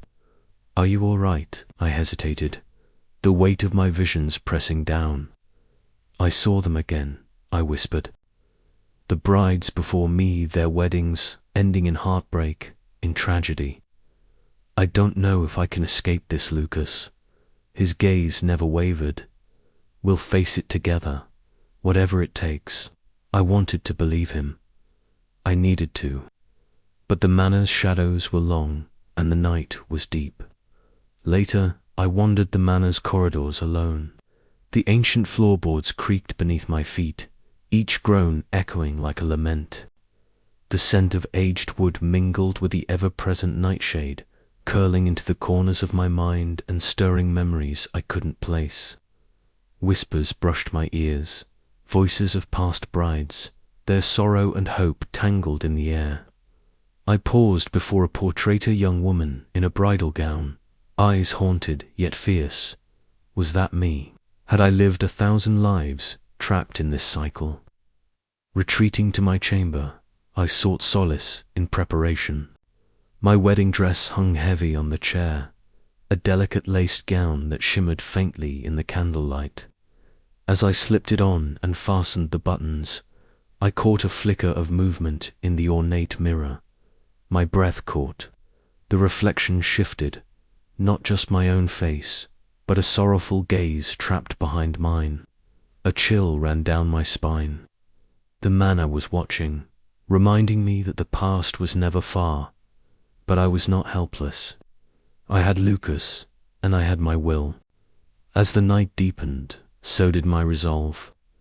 Tomorrow I would stand at the altar, not as a victim of fate, but as a woman ready to fight for her love and her future. The curse might have bound the brides before me, but I was not them. I was Elara. I would rewrite our story. Outside, the wind rose, carrying the scent of nightshade and the whispered hopes of brides long gone. The manor seemed to exhale, its Gothic elegance both a prison and a promise. And as I closed my eyes, the final thought that lingered was one of fragile hope of love that could transcend even the darkest fate. Tomorrow was the day I would either break the cycle or fall into its shadow once more. But tonight I held on to the fragile light of dawn, ready to face whatever came with open eyes and a fearless heart. The eve of the wedding was upon us, and with it, the weight of every past, present, and future promise intertwined in the halls of Thornwick Manor. The night stretched on, endless and full of possibility, and I was ready to meet it head on. The evening air hung heavy with the scent of rain and damp stone as I paced slowly through the drawing room of Thornwick Manor. The flickering flames in the fireplace cast grotesque shadows that danced like tormented spirits along the ornate Gothic arches and faded tapestries. My heart pounded fiercely, each beat echoing the storm of emotions roiling within me. Tonight, I could no longer hold the silence that had settled between Lucas and me like a suffocating fog.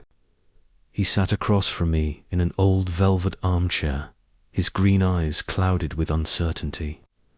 The soft crackle of the fire was the only sound until I finally broke the stillness.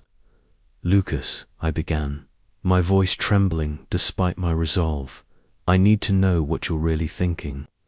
What do you feel about all this, about the manor, the curse, us?" He looked away, jaw tightening, as thunder rumbled in the distance. The stained glass windows shimmered with streaks of rain, casting kaleidoscopic patterns that mingled with the shadows in the room. The storm outside seemed to mirror the tempest inside my chest. "I'm scared, Elara," he admitted quietly, the vulnerability in his voice cutting through me like a blade. Scared of losing you, scared that this curse will tear us apart like it did those who came before.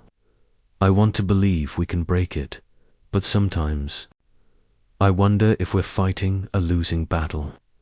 His words were a bomb and a poison all at once. I wanted to reach across the space between us, to pull him close and promise that we would be different, that our love would be the one to shatter the cycle. Yet, the shadows of doubt had already begun to weave their insidious threads through my heart. I swallowed hard, forcing my fears into words. Have you ever thought that maybe I'm not who I think I am? That I'm just another iteration of the cursed brides bound to this place? Lucas's gaze met mine then, full of pain and confusion. I've wondered, every day. But I see you, Elara. Not the past, not the shadows. I see you, the woman I love. If that's enough to fight for, then I'm with you. Despite his reassurance, I could feel the tension knotting between us. The manor's oppressive atmosphere seemed to seep into every corner, whispering lies and sowing seeds of mistrust. Later, as the storm intensified, I found myself alone in the vast hallway, clutching a fragile, yellowed letter I'd discovered hidden beneath a loose floorboard. The ink was faded, the script elegant yet hurried. It spoke of secrets kept and betrayals endured goes of pain that felt all too familiar. My fingers trembled as I traced the words, my mind racing. Was this the proof that our fate was sealed? Or was there still a way to rewrite the story? Footsteps approached, slow and hesitant. Lucas appeared at the end of the corridor, his eyes searching mine. "We don't have to be prisoners of this place," he said softly. "But that means trusting each other completely. No more secrets." I nodded, swallowing the lump in my throat. The road ahead was uncertain, fraught with danger and doubt, but for the first time I felt a sliver of hope. Maybe together we could face the shadows and emerge into the light. As I turned back toward the drawing room, the echo of my footsteps mingled with the distant, mournful whisper of the manor's curse, a reminder that the battle for our love had only just begun. The night stretched on, thick with unspoken fears and fragile promises. And somewhere, deep within the ancient walls, the shadows waited, waiting to see if this time the cycle would break. But as I lay awake, the question that haunted me most was not if the curse would end, but whether the love we fought so hard to protect could survive the shadows of doubt. The dawn would come soon enough, but until then, all I could do was hold on to the fragile thread of trust between us. Fragile yet fierce, like the nightshade bloom daring to thrive amidst the darkness. The day had dawned with a deceptive calm. The grey light filtering through heavy clouds, casting a muted glow over Thornwick Manor. The air was thick, laden with the scent of damp earth and blooming nightshade, a paradox of beauty and poison. Elara stood before the ornate mirror in her chamber, her reflection framed by the delicate lace of her gown. Her heart pounded, not with excitement, but with a familiar, chilling rhythm, one born from the countless lives she had lived within these walls. Outside, the manor hummed with preparation. Servants moved with swift precision, arranging flowers and lighting candles, while guests began to arrive, their whispered conversations bouncing off the cold stone corridors. Lucas stood by the grand staircase, his eyes scanning the crowd and then settling on Elara's door. When their eyes met, a silent reassurance passed between them. They had faced shadows before, but nothing like what today would bring. As the clock struck the hour, the guests gathered in the grand hall beneath the towering arch draped in nightshade blooms. The Gothic elegance of Thornwick Manor was breathtaking. Crystal chandeliers hung from vaulted ceilings, their glow softened by the flickering candlelight. Yet, An undercurrent of unease rippled through the air, a tension that tightened with each breath.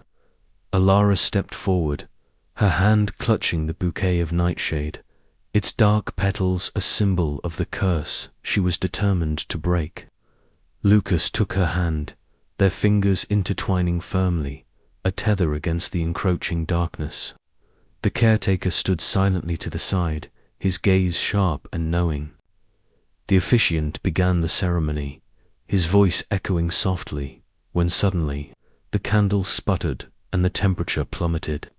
A cold wind rushed through the hall, extinguishing flames and sending a shiver through the assembled guests. The shadows along the walls lengthened and twisted, taking shapes that whispered of pain and loss. A spectral wail pierced the silence, chilling the blood. The chandeliers swayed violently, casting fractured light that danced like phantoms. Guests gasped, clutching at one another as unseen forces seemed to claw at the very fabric of reality. Elara's heart raced, but she forced herself to remain steady, recalling the lessons of her past lives, each doomed bride who had preceded her, each tragic ending that had taught her resilience. "Lucas," she whispered fiercely, "hold on to me. We can face this together." Lucas nodded, his grip tightening. "I'm right here." The darkness pressed closer, a suffocating weight of despair and anger. Elara closed her eyes, summoning every shard of strength she possessed. She pictured the faces of the brides she had been Isolde, the woman in the portrait, the others whose names were lost to time but whose suffering was etched into her soul. Their pain was a chain, but it was also a guide. "No more," Elara breathed, stepping forward, her voice rising in a steady chant taught to her by the caretaker. The ancient words wove through the chaos, a fragile thread of light in the storm. The nightshade bouquet in her hands seemed to pulse, the dark petals glowing faintly with an otherworldly light. The caretaker joined her, his voice deep and resonant, the incantation growing in power. The shadows hesitated, then recoiled as if burned by their own darkness. The hall stilled, the chill ebbing away, replaced by a tentative warmth. The guests exhaled collectively, their fear subsiding but their eyes wide with awe. Elara opened her eyes and met Lucas's gaze. "It's not over," she said quietly, "but we've taken the first step." The caretaker nodded solemnly. "The curse is strong, but your love is stronger." For now, as the ceremony resumed, the manor seemed to breathe once more, its gothic grandeur shadowed by the memory of the battle just fought. Elara knew the curse would test them again, but today they had defied fate, together, and yet, as the final vows were spoken, a faint whisper curled through the air, a reminder that Thornwick Manor's story was far from finished. The nightshade flowers outside bloomed quietly, their dark beauty a testament to the fragile balance between love and darkness. Elara squeezed Lucas's hand, her heart fierce and hopeful, ready to face whatever shadows awaited in the chapters yet to unfold. The night air was heavy with the scent of damp earth and the subtle, poisonous sweetness of nightshade flowers blooming under the pale moonlight. Elara's heart pounded fiercely as she stood in the manor's secret garden. The place she had come to believe held the key to breaking the endless cycle of tragedy that had chained her soul for generations. The delicate petals, dark purple and velvety, shimmered faintly with a spectral glow that seemed almost otherworldly in the silver light. Around her, the ancient relics-worn pieces of jewelry, faded letters, and a cracked locket lay arranged in a circle, their presence grounding her in the history she was desperate to rewrite. Lucas's steady hand found hers, his fingers cold but reassuring. His gaze met hers, unwavering and full of love, a beacon of warmth in the chilling night. "We're in this together, Elara," he whispered, his voice a low promise that sent a fresh surge of courage through her veins. The caretaker stepped forward from the shadows, his dark robes rustling softly. His face was lined with age and secrets, eyes gleaming with knowledge that only centuries could bestow. "The time has come," he intoned solemnly, his voice a deep cadence that seemed to command the very air around them. "You must call upon the past and face the darkness within if you wish to be free." Elara nodded, swallowing the tremor of fear that stirred in her chest. She bent to cradle the nightshade bloom. Its poison, a paradoxical symbol of death and beauty intertwined, much like the manor itself and her fate. As she placed it at the center of the relics, a hush fell over the garden, broken only by the soft rustle of leaves and the distant hoot of an owl. The caretaker began to chant, his words ancient and melodic, weaving a tapestry of sound that seemed to pulse with the manor's heartbeat. Shadows flickered and danced across the stone walls, and Elara felt the veil between past and present thin. Images flashed before her eyes, glimpses of brides long gone, their faces etched with sorrow and hope, their love stories frozen in time yet endlessly replaying. Lucas squeezed her hand, anchoring her in the moment. "You're stronger than the curse, Elara. We'll break this together." The nightshade petals trembled, stirred by a sudden gust of wind that swept through the garden like a whispered warning. Elira's breath hitched as warmth and cold collided within her, searing pain interlaced with a strange comfort. Tears welled in her eyes, but she refused to let them fall. This was no longer just about the past. It was about claiming her own future. With steady hands, she traced the air above the bloom, reciting the words the caretaker had taught her, plea, a command, a prayer. The relics began to glow faintly, their light intertwining with the spectral shimmer of the nightshade. The garden was bathed in an ethereal radiance, shadows recoiling as if banished by an unseen force. Time seemed to stretch, each heartbeat a drum in the silence. Elara's voice faltered, then steadied. Lucas's presence was her anchor. The ritual reached its crescendo as the glow intensified, the manor itself seeming to hold its breath. And then, as suddenly as it had begun, the light dimmed, the nightshade's glow fading into the soft luminescence of dawn's first light.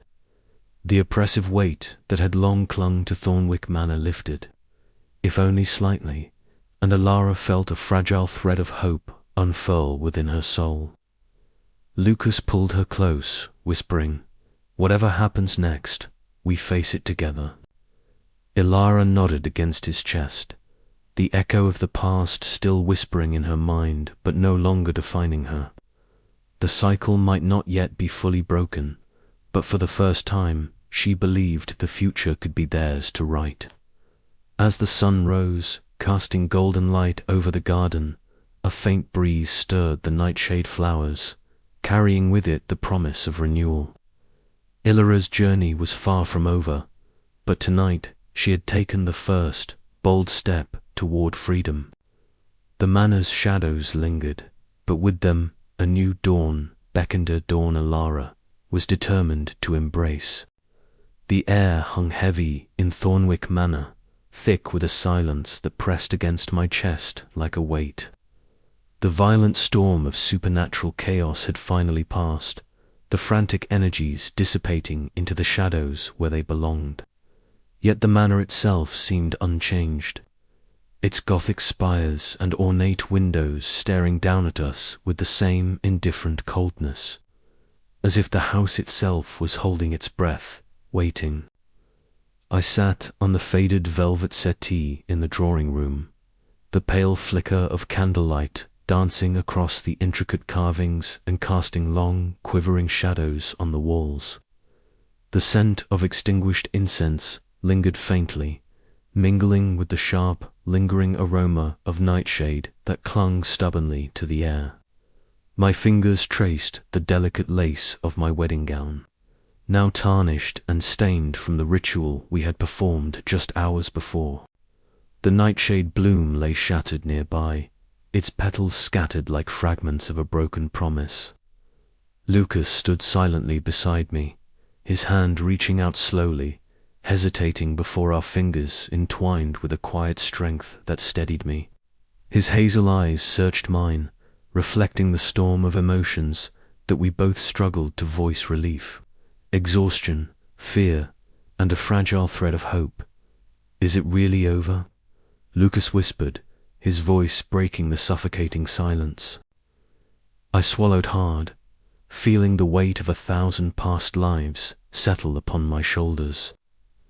"I don't know," I admitted, my voice barely more than a breath. "But I feel lighter. Like maybe, just maybe, this time it's different." The caretaker emerged from the shadows of the hallway, his face etched with the lines of centuries-long sorrow and wisdom. His eyes, sharp and discerning, lingered on us both with an unreadable expression. Without words, he seemed to acknowledge the tentative victory, yet the heaviness in his gaze suggested that the manor's curse might yet whisper in the dark. That night, as the manor's ancient timbers creaked and sighed with the wind, I lay awake, staring at the intricate patterns of the ceiling, wondering if the threads of fate had finally loosened enough for me to breathe freely. The memories of Isolde and all the brides before me pressed close like ghosts, but for the first time, they felt less like shackles and more like warnings, echoes from the past urging me to hold on. Lucas's steady presence beside me was a beacon in the oppressive gloom. Our love, once forbidden and fraught with danger, now felt like the only true light in the suffocating darkness of Thornwick. We spoke in hushed tones about the future, uncertain, yes, but ours to shape. Yet the manor remained silent and watchful, its Gothic elegance a reminder that this battle was far from over. Days passed in a blur of quiet moments and lingering doubts. The guests who had come for our wedding had long since departed, leaving behind only the cold halls and the faint echoes of laughter and tears. I wandered the shadowed corridors, tracing my fingers along the cold stone walls, searching for some sign that the curse's hold was truly broken. The portraits of past brides watched silently, their eyes filled with stories of heartbreak and sacrifice, and I wondered if one day my own story would join theirs, or if this time I could rewrite the ending. In the garden, the nightshade flowers had wilted, their dark beauty fading under the pale sun. Yet, in their place, small shoots of green began to push through the soil, fragile hints of renewal. I knelt in the earth, my hands trembling as I touched the new growth. "Maybe," I whispered to the wind, "this is the beginning." Lucas found me there, his voice soft and certain. "Whatever comes next, we face it together." And as twilight fell once more over Thornwick Manor, painting the sky in bruised purples and deep blues, I allowed myself to believe that love, our love, could endure even the darkest curses. But deep inside, a part of me remained watchful, knowing that the silence was not peace, and that the manor's shadows still held secrets yet to be uncovered.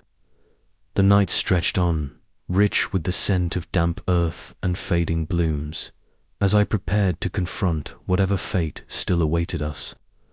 Our story was far from finished, but for the first time I felt ready to write the next chapter, not as a doomed bride caught in a looping curse, but as a woman determined to break free. And so Thornwick Manor waited, its Gothic elegance both a prison and a promise. As the quiet aftermath settled like a shroud, the calm before the storm yet to come. But tomorrow, I vowed, would be different. The nightshade garden breathed softly under the moon's gentle gaze as I stepped between the heavy, fragrant blossoms. Their dark purple petals seemed to drink the midnight air, each bloom a whisper of death and beauty entwined. Yet tonight the garden felt different, less a harbinger of doom and more a sanctuary of fragile peace. I paused beneath the towering arch of ivy, the cool mist curling around my ankles. A breeze stirred, carrying with it a chorus of whispers, soft voices threaded through the rustling leaves. At first, I thought it was merely the wind, but then I saw them, glimmers of light, ghostly and tender, taking the shapes of brides long gone, their faces pale yet serene. They surrounded me, the echoes of past lives, their gowns shimmering like spilled moonlight. I recognized their eyes, windows of sorrow and love, pain and hope. But unlike before, their presence did not fill me with dread. Instead, I felt a warmth rising, a gentle urging that the endless cycle might finally bend towards something new. "Elara," a voice whispered, delicate as the night air, "you carry us all, but you are more than our fate." I swallowed hard, my heart pounding with a mixture of fear and courage. "I want to believe that," I replied aloud, though the words trembled on my lips. A soft hand brushed my cheek, a touch both real and spectral, and I felt the weight of every past sorrow lift just a little. The curse that had haunted Thornwick for centuries was no longer a shackle but a challenge, a call to break the chains. Later, in the manor's grand library, the scent of aged paper and leather-bound volumes wrapped around Lucas and me as we bent over ancient tomes and faded maps. His fingers grazed mine, a spark of warmth that grounded me in the present. "We can rewrite this story," he said quietly, eyes steady and filled with unwavering faith. I nodded, drawing strength from his belief. The past brides, the curse, the tragic loops, they were threads in a tapestry we could unravel and reweave.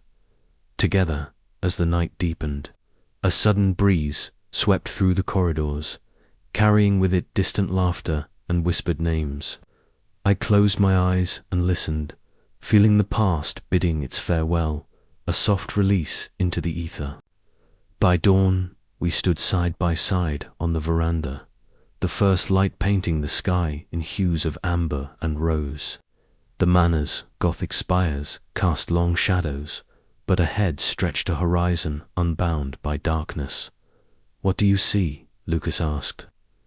I smiled, breath warm in the cool morning air. "A future where love outshines fate's cruel designs, where we choose our own path." He squeezed my hand gently.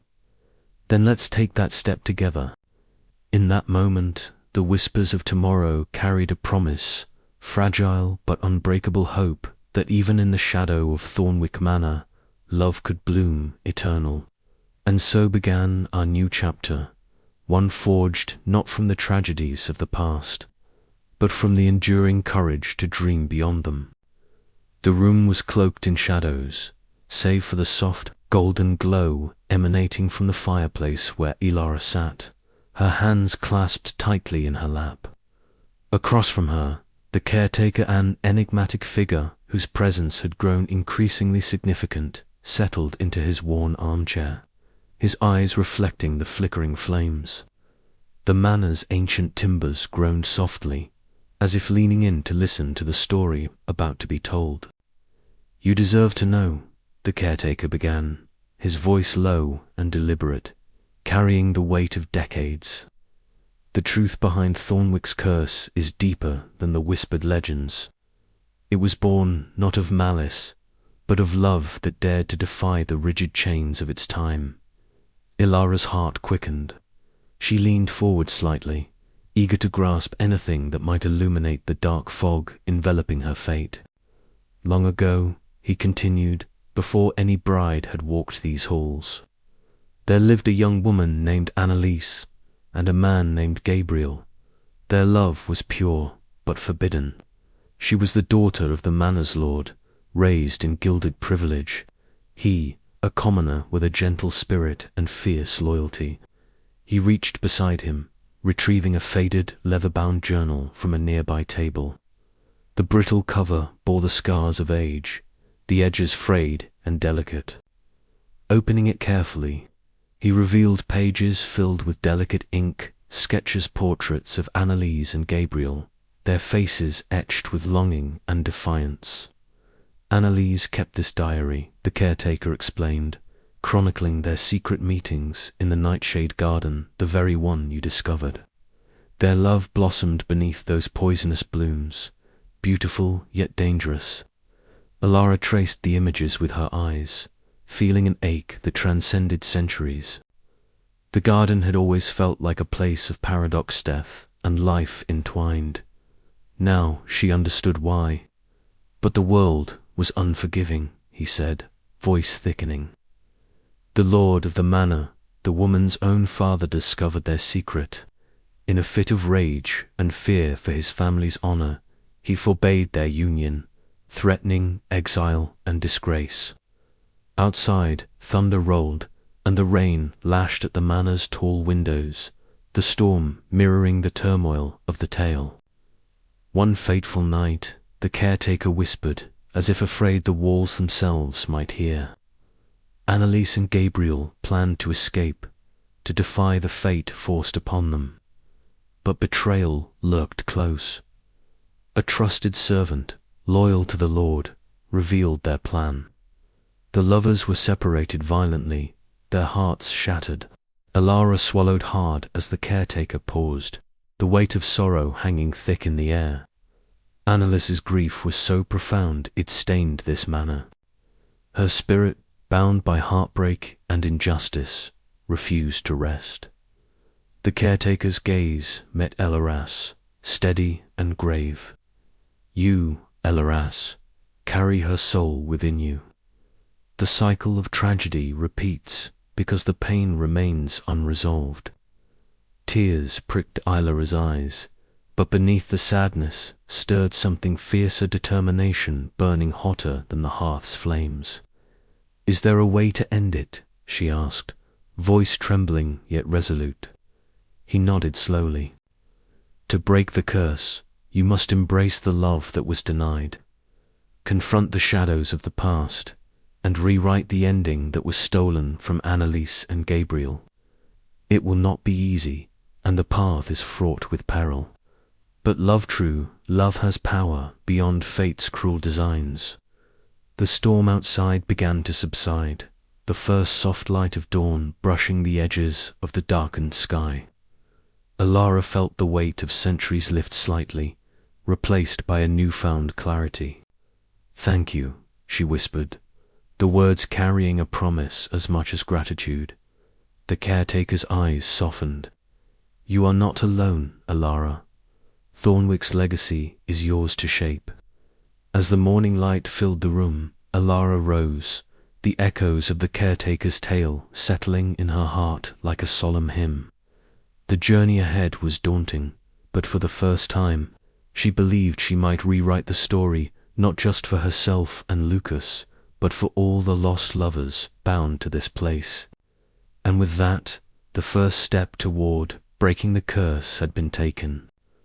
The morning air was crisp, carrying the faint scent of dew and earth as Elara stepped out onto the grand stone steps of Thornwick Manor. The manor, once a looming spectre of despair and faded grandeur, now caught the tender morning light in a way that softened its jagged edges and shadowed corners. The Gothic spires and ornate ironwork, which had once whispered of tragedy, now seemed to pulse with a quiet promise.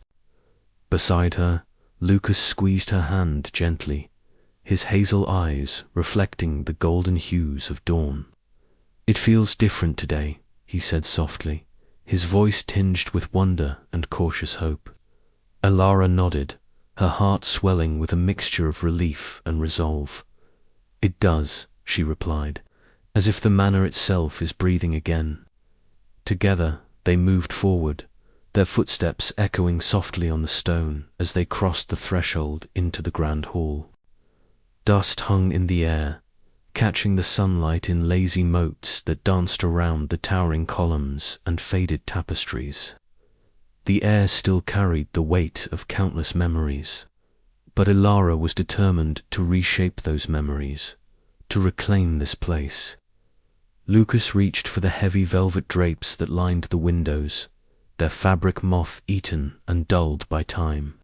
With careful hands, he pulled them back, letting shafts of sunlight flood the room. The light revealed intricate woodwork hidden beneath layers of grime, delicate carvings of roses and vines that intertwined like the love Elara now believed could break the manor's ancient curse. Elara ran her fingers across the worn banister of the grand staircase, feeling the grooves worn smooth by generations. "This manor has seen so much pain," she whispered, "but it's also seen love." Lucas smiled, stepping closer, "And it will see more, our love." Their days were filled with a steady rhythm of restoration. They scrubbed and polished, painted and repaired, each act a small rebellion against the darkness that had long claimed Thornwick. Elara found herself drawn to the garden, where the earth was soft and the air rich with the promise of renewal. The nightshade flowers, once symbols of death and despair, now took on a new meaning in her hands. Kneeling in the damp soil, Elara planted the nightshade alongside fresh rose bushes Lucas had nurtured from seedlings. The scent of earth and blossoms mingled in the air, a fragrant testament to their determination to rewrite the manor's story. As she worked, memories of past lives flickered through her mind, brides lost to the curse, their stories etched in sorrow. But this time, Elara was not alone. Lucas was here, a living, breathing anchor to hope and love. Even the caretaker, a figure once shrouded in mystery and guarded knowledge, began to soften in their presence. He offered quiet assistance and occasional words of encouragement, his sharp eyes watching the manor come alive in new ways. "The manor recognizes when its story is changing," he said one afternoon, his voice low but steady. "It's a rare thing, but love has the power to do it." As twilight descended, the manor was transformed. Warm lights flickered through the windows, casting a soft glow that chased away lingering shadows. Elara and Lucas sat side by side on the veranda, their silhouettes etched against the deepening purple sky. The air was cool and calming, filled with the quiet sounds of night, rustling leaves, distant songbirds settling in for rest, and the gentle beating of their own hearts. "A new dawn," Lucas murmured, leaning close to Elara. "For us, for Thornwick." Elara smiled, her eyes reflecting the last light of day. "For the first time, I believe it." But beneath their peaceful moment, a faint chill lingered, a whisper of the past that refused to be forgotten. The manor's history was long and tangled, and though the curse's grip was loosening, it was not yet fully broken.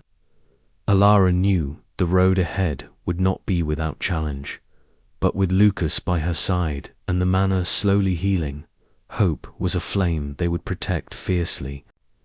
As night deepened, Elara stood and gazed up at the stars, each one a spark of light against the endless dark. She whispered a promise to the manor, to the brides who had come before her, and to the future she was determined to claim. A future where love would triumph over fate's cruel loops, where Thornwick Manor would finally breathe freely, and where she and Lucas could write their own story together. And so, beneath the ancient stones and blooming flowers, a new chapter began, fragile, beautiful, and fiercely alive. But as the manor settled into its newfound peace, a question hung in the still air. Could this dawn truly break the cycle, or was fate's shadow still waiting just beyond the light? The answer, Elara knew, would come with the rising sun. The morning sun filtered softly through the tall, mullioned windows of Thornwick Manor, casting long beams of light across the polished wooden floors. Elara stood in the great hall, her eyes tracing the once familiar outlines of the Gothic arches and ornate carvings that had always felt less like a home and more like a cage. Yet today, the shadows seemed less oppressive, the air lighter, as if the manor itself was taking a deep, calming breath. She moved slowly, running her fingers along the ancient banister, feeling the smooth wood beneath her touch. The silence of the manor was different, no longer a heavy weight pressing down on her chest, but a gentle hush that invited rather than forbade. Elara's heart fluttered with tentative hope. For so long, Thornwick had been the echo chamber of tragic love stories, her own included. But now, those echoes were fading, replaced by something new and fragile, the possibility of freedom. Lucas appeared at the doorway, his presence a warm anchor in the shifting atmosphere. His eyes met hers, and a small, reassuring smile curved his lips. "It's a new day, Elara," he said softly, stepping closer. "The manor feels different, doesn't it?"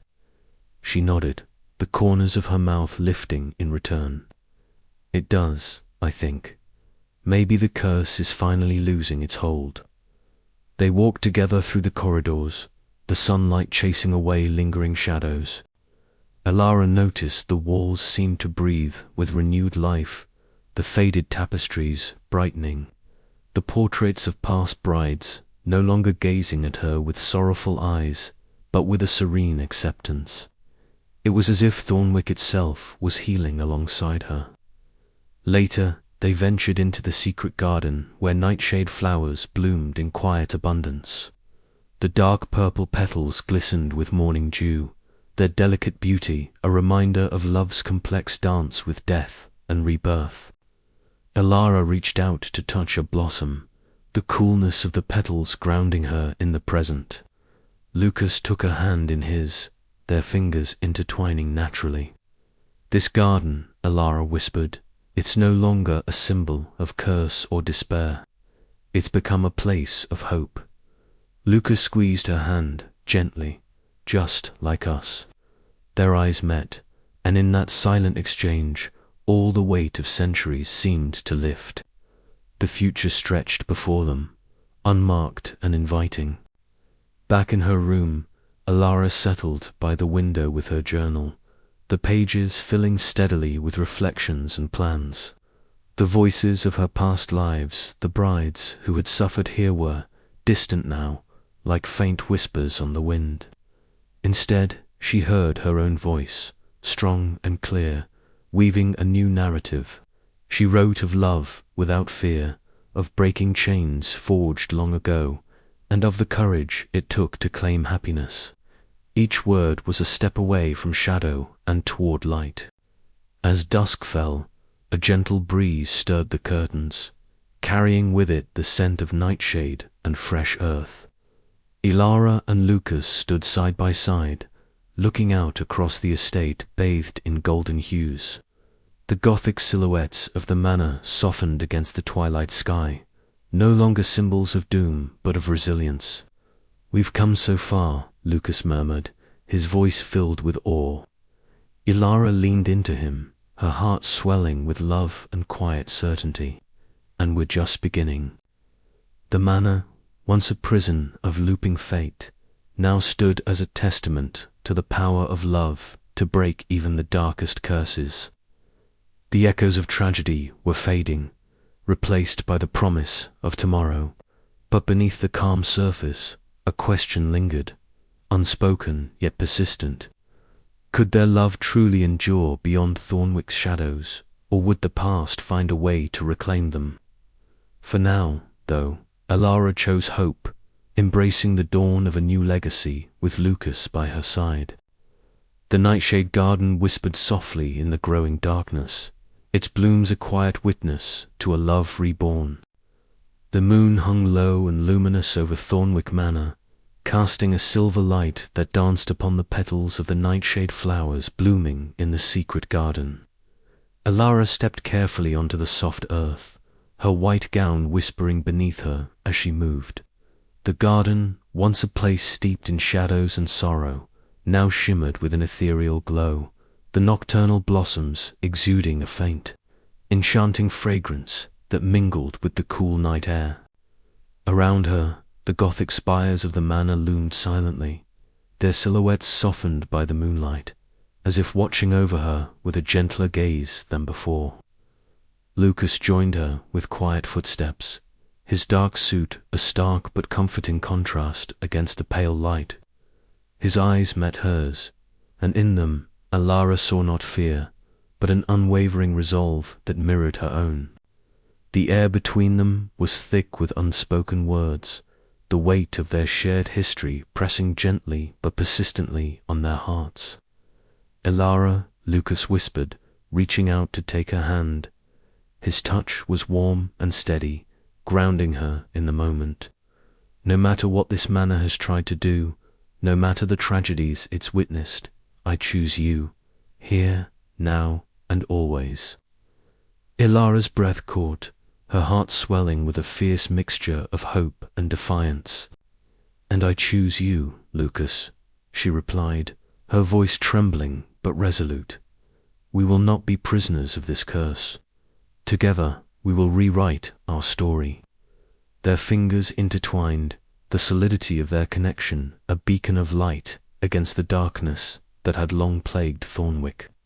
The nightshade flowers around them seemed to pulse, their violet hues deepening as if acknowledging the sacredness of the moment. The garden, once a symbol of death and despair, transformed under the weight of their vows into a sanctuary of beauty and promise. Elara felt the manor's oppressive shadows retreat, the whispers of past brides no longer haunting but harmonizing with the gentle rustle of leaves. The night air carried the scent of fresh earth and blooming flowers, a stark contrast to the decay that had once marked this place.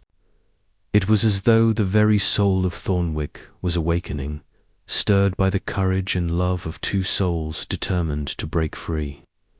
They moved closer, their foreheads resting together beneath the moon's watchful eye.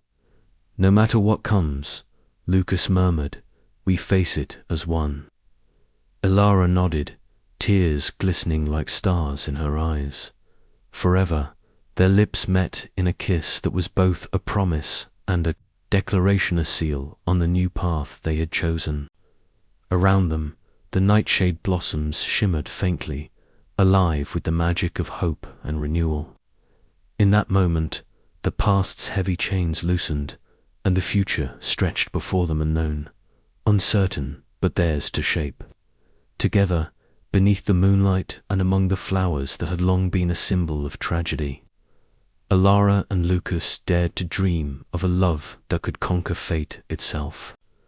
As the night deepened, the garden seemed to breathe with life anew, the Gothic elegance of Thornwick Manor softened by the light of their shared promise.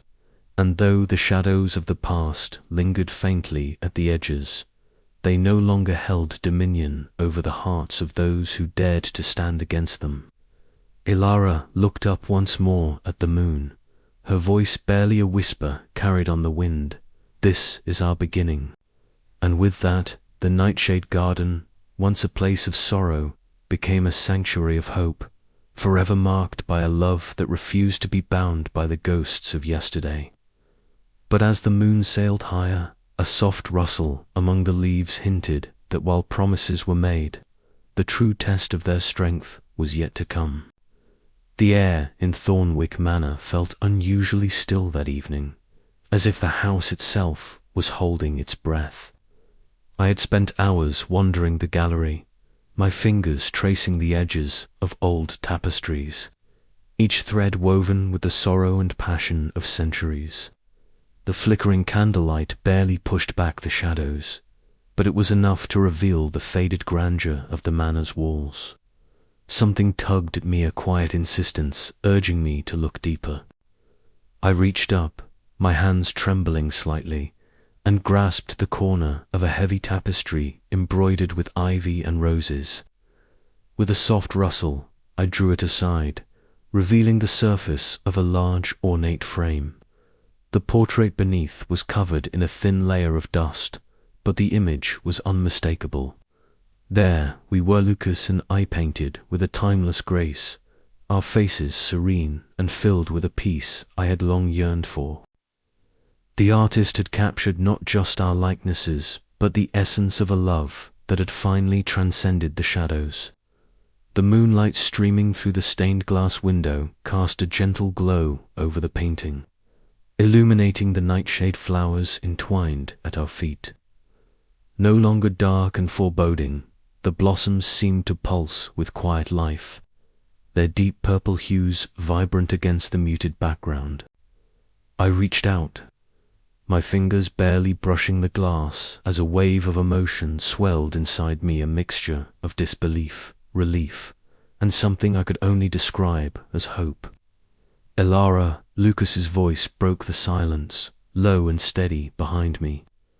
I turned to find him standing close, his hands slipping into mine with all the certainty of the man who had stood by me through every trial.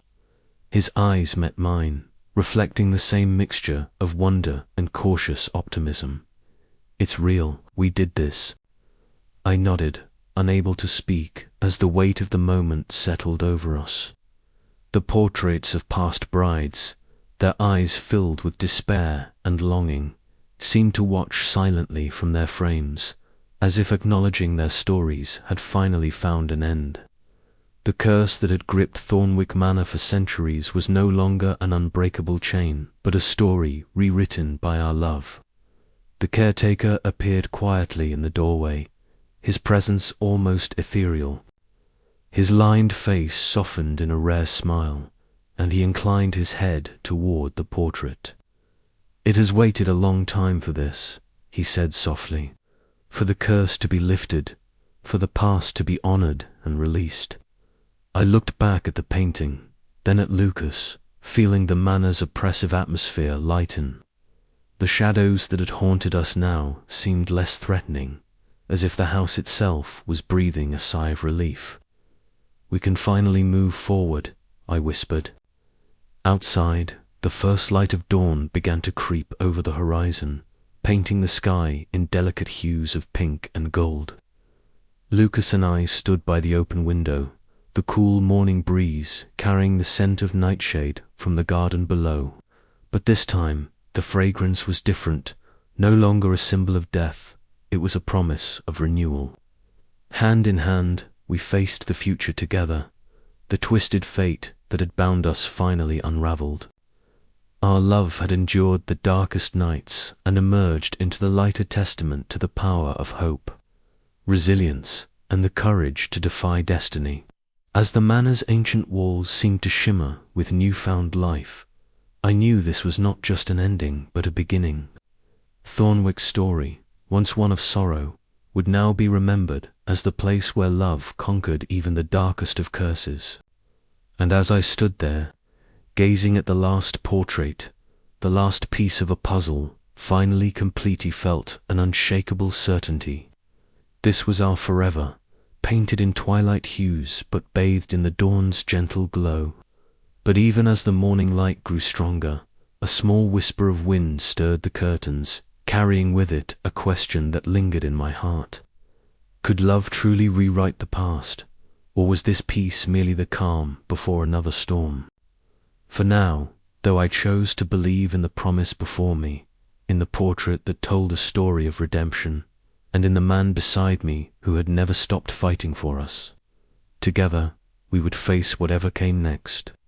And so, beneath the watchful eyes of Thornwick Manor, our love took its final stand, eternal, unbroken, and free.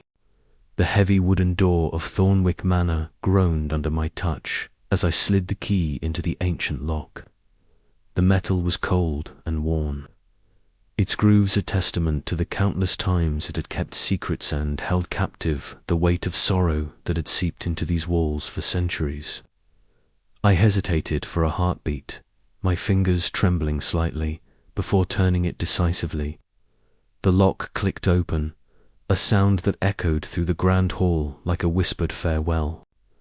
Lucas stood beside me, his hand warm as he squeezed mine, grounding me in the present, the moment where past and future converged. The manor, with all its Gothic elegance and shadowed memories, had been our battleground, our prison, but also the crucible in which our love had been forged. Now it was time to leave. I took a slow, deliberate step inside, letting my gaze drift along the towering arches and intricate carvings that had both captivated and haunted me since the day I arrived. The flickering twilight cast long, wavering shadows that danced across the walls, revealing glimpses of a history both beautiful and tragic. I ran my fingers along the cold banister of the grand staircase, feeling the faint pulse of the lives entwined with this place-siege bride who had walked these halls before me. Each moment of love and loss etched into the very grain of the wood. "It's hard to believe this is the last time we'll stand here," Lucas murmured, his voice low and steady. I nodded, swallowing the lump in my throat. It feels like closing a chapter that's been written over and over, but this time, we're the ones holding the pen. Together, we moved through the rooms, gathering the last of our belongings. In the attic, dust motes floated lazily in the shafts of fading light, settling on forgotten trunks and faded photographs. As we folded the delicate lace of my wedding dress, once a symbol of doom, now a relic of my past, I felt a strange sense of release. The dress no longer defined me. I had rewritten my story. Lucas smiled gently, catching my eye. "Whatever comes next, we face it together." His words were a balm to my soul, a promise against the shadows that had clung to us for so long. We moved quietly, the rustle of fabric and the soft creak of floorboards the only sounds in the stillness. Each step felt lighter than the last, as though the manor itself was loosening its grip, allowing us to slip free. As we descended the staircase one final time, a figure appeared in the doorway. The caretaker. His eyes, sharp and timeless, held a mixture of sadness and understanding. Without a word, he nodded once, a silent blessing for the journey ahead. I returned the gesture, feeling the weight of centuries lift from my shoulders. The caretaker's presence was a reminder that some stories never truly end, they simply evolve. Outside, the sky was a canvas of twilight-hued purples, melting into golds, shadows stretching toward the horizon. The silhouette of Thornwick Manor loomed behind us, imposing yet diminished, a monument to the past we were finally leaving behind. I took a deep breath, the cool evening air filling my lungs with the promise of new beginnings. Lucas squeezed my hand, his smile steady and sure. "Ready?" he asked softly. I nodded, stepping forward with him, away from the manor's lingering shadows and into the vast, unfolding unknown. The future was ours to shape, no longer bound by fate's cruel cycles, but guided by the strength of our love. As the manor's heavy door closed behind us with a resounding thud, I felt a quiet peace settle over my heart. Thornwick would always be part of me, a chapter of pain and passion woven into my soul. But now it was time to write the story we chose, one of hope, freedom, and a love that refused to be broken. The night air whispered softly around us, carrying the echoes of the past but no longer chaining us to it. Together, we walked into the gathering darkness, where the first stars began to glimmer, small beacons of light illuminating the path ahead. And in that twilight, I dared to believe in ever after. The morning sun spilled gentle gold across the rolling hills, casting long, warm rays over the quaint cottage that Lucas and I had chosen as our new beginning. The manor, Thornwick, with all its shadows and whispered curses, was now a distant memory, a chapter closed but not forgotten. Standing side by side on the porch, our hands intertwined, I felt a steady pulse of hope bloom within me, stronger than any fear that had ever gripped my heart. It's perfect, Lucas whispered, his voice thick with emotion. A fresh start for us. I nodded, the corners of my lips lifting into a smile that felt genuine and unburdened for the first time in months. A new legacy, I murmured, echoing the promise we both silently made to rewrite the story that had haunted my soul across lifetimes. Inside, the sunlight poured through wide windows, illuminating soft cream walls and wooden floors that creaked with gentle familiarity. Boxes labeled with hastily scribbled words kitchen. Books, memories were scattered about, each holding pieces of our past and hopes for the future. As we unpacked together, laughter filled the air, a sound so simple yet so profound after the heavy silence that had once enveloped me. Do you think we can really leave it all behind? Lucas asked, holding up a framed photograph of us beneath the nightshade blooms at Thornwick. I took the frame from his hands, tracing the delicate petals with a finger. We carry Thornwick with us, but we don't have to be prisoners to it. The curse was never just about the manor. It was about fear, doubt, and the stories we tell ourselves. Now we write our own. That evening, as the golden hues of the sun softened into twilight, I found myself seated by the window, journal in lap. The pen moved almost effortlessly across the crisp pages as I poured out the days, the nights, the fears that had once gripped me, and the love that had healed me. Each word was a thread weaving a new tapestry, one threaded not with sorrow but with strength. Lucas joined me quietly, sitting close, his presence a quiet anchor.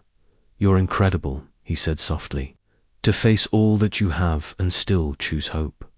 I smiled, closing the journal. We're incredible. Together, we can be anything. Outside, the stars began to twinkle, shimmering like distant lanterns guiding us forward. The past brides of Thornwick may have been trapped in their looping fates, but I was not them. I was Elara, a woman reborn through love's defiance and courage. Days turned into weeks, and soon we found ourselves in the garden, dirt beneath our nails and sun on our faces, planting a young tree. Its fragile branches reached skyward, a living testament to growth, healing, and the future we would nurture side by side. 2 new roots, Lucas said, pressing the last handful of earth around the sapling. 2 new roots, I echoed, the words settling deep within me. As the seasons would change, so would we, but the legacy we created, born from the ashes of despair, would stand tall, a beacon of hope for all who dared to believe in love's transformative power. Thornwick's shadows may linger in memory, but they no longer held dominion over us. Together, we stepped into the light, hearts entwined, ready to embrace the infinite possibilities of our new legacy. The wind was cool and gentle as it swept through the ancient trees surrounding Thornwick Manor, carrying with it the faintest of whispers, voices that had lingered here for centuries, stories etched into the stones and timber of the sprawling estate. Standing on the balcony that overlooked the overgrown gardens, I closed my eyes and let the murmurs wash over me. I could almost hear the soft laughter of brides long gone, the sighs of lost lovers, the hushed prayers whispered in the chapel shadows. The twilight sky was a canvas of purple and gold, the sun dipping below the horizon in a blaze of fading light. Nightshade flowers bloomed nearby, their dark petals curling delicately. Exquisite yet dangerous, a perfect embodiment of Thornwick itself. Their scent mingled with the fragrant jasmine that climbed the wrought iron railings, creating an intoxicating blend of beauty and melancholy. I felt Lucas's presence behind me, steady and warm. His hand found mine, fingers entwining with a gentle strength that had become my anchor through this impossible journey. The whispers, he murmured, voice low and reverent, they're still here, aren't they? I nodded, opening my eyes to meet his gaze. They are, but they don't frighten me anymore. The manor had been a prison for my soul, a labyrinth of pain and repetition, but now it felt more like a memory, a bittersweet echo rather than a binding chain. The stories of the past, once so heavy and suffocating, had become threads woven into the fabric of who I was, not shackles that held me captive. Together we moved inside, stepping through the grand oak doors of the great hall. The flickering candlelight cast long, dancing shadows over the Gothic carvings and faded tapestries that chronicled Thornwick's tragic history. Each detail spoke of sorrow and passion, betrayal and loss, but also resilience. As we closed the doors behind us, I felt a quiet resolve settle within my chest. This was our farewell to the curse, a conscious choice to honor the past but not be ruled by it. In the silence, I traced my fingers over the intricate woodwork, feeling the cold, smooth surface beneath my touch. The manor's Gothic elegance was hauntingly beautiful, a testament to love's endurance, even in darkness. Yet, the weight that had once pressed down on me was lifting, replaced by a fragile hope. Later, we walked through the garden where nightshade bloomed in shadowed clusters. The petals were cool and velvety under my fingertips, a vivid reminder of the duality that had defined my existence here: love and death, beauty and pain, hope and despair. I inhaled deeply, the scent filling my lungs and stirring memories, not just of this life, but of the countless lives that had come before. "Do you feel it?" I asked Lucas softly. "The magic that still lingers." He smiled, brushing a stray lock of hair from my face. "I feel it in you." The road away from Thornwick was quiet beneath our feet. As we walked hand in hand, the manor's silhouette faded into the distance. But the whispers followed, faint, almost imperceptible, like a lullaby carried on the wind. They were no longer chains, but songs of love's enduring imprint, reminders that though fate had tried to bind me, it could never break my spirit. I glanced at Lucas, his eyes reflecting the last light of day, and felt a surge of gratitude and determination. Our story, once shadowed by tragedy, was now ours to write. The past would always be a part of me, but it would no longer define my future.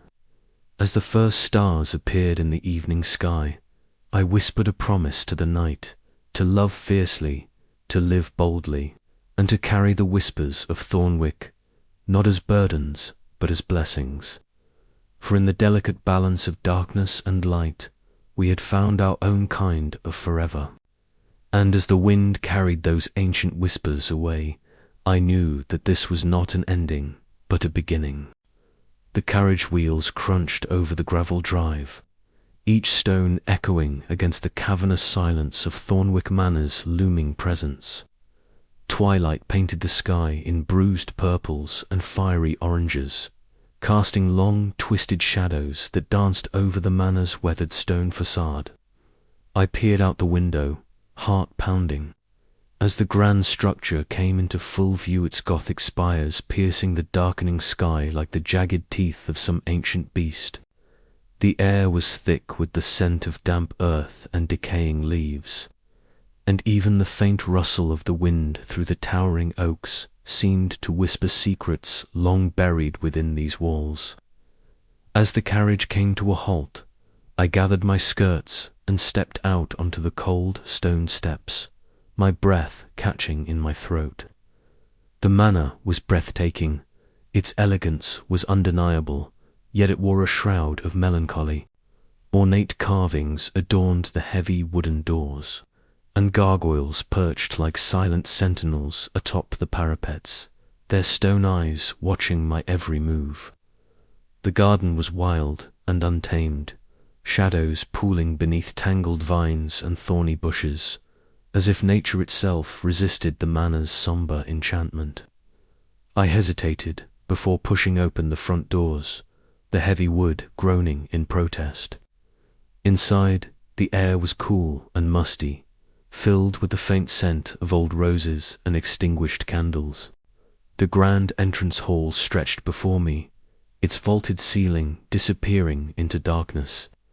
A massive chandelier hung overhead, its crystals catching the last light of day and scattering fractured rainbows across the marble floor. I felt the weight of countless eyes upon me, ghostly witnesses to weddings lost in time. Every wedding held at Thornwick Manor had ended in tragedy. The stories whispered among townsfolk like warnings carried on the wind. I had heard them all, yet here I was, drawn inexplicably to this cursed place. Was it madness or fate that pulled me here? I could not say. But as I stepped further inside, a strange warmth prickled at the edges of my skin, a sensation both comforting and unnerving. My footsteps echoed as I wandered through the shadowed halls, each room steeped in the rich, dark velvet of Gothic elegance. Tapestries depicting forlorn lovers and moonlit gardens hung on the walls, their colors muted by time. Dust motes floated like tiny spirits in shafts of fading light, and the distant call of a raven echoed through the manor's vastness. Drawn down a narrow corridor, I found myself before a heavy oak door partially ajar. Beyond it, a dimly lit parlor held a solitary portrait, its gilded frame tarnished with age. I approached cautiously, breath hitching as I took in the image of a bride in a flowing white gown, her dark hair cascading in soft waves, her eyes hauntingly familiar.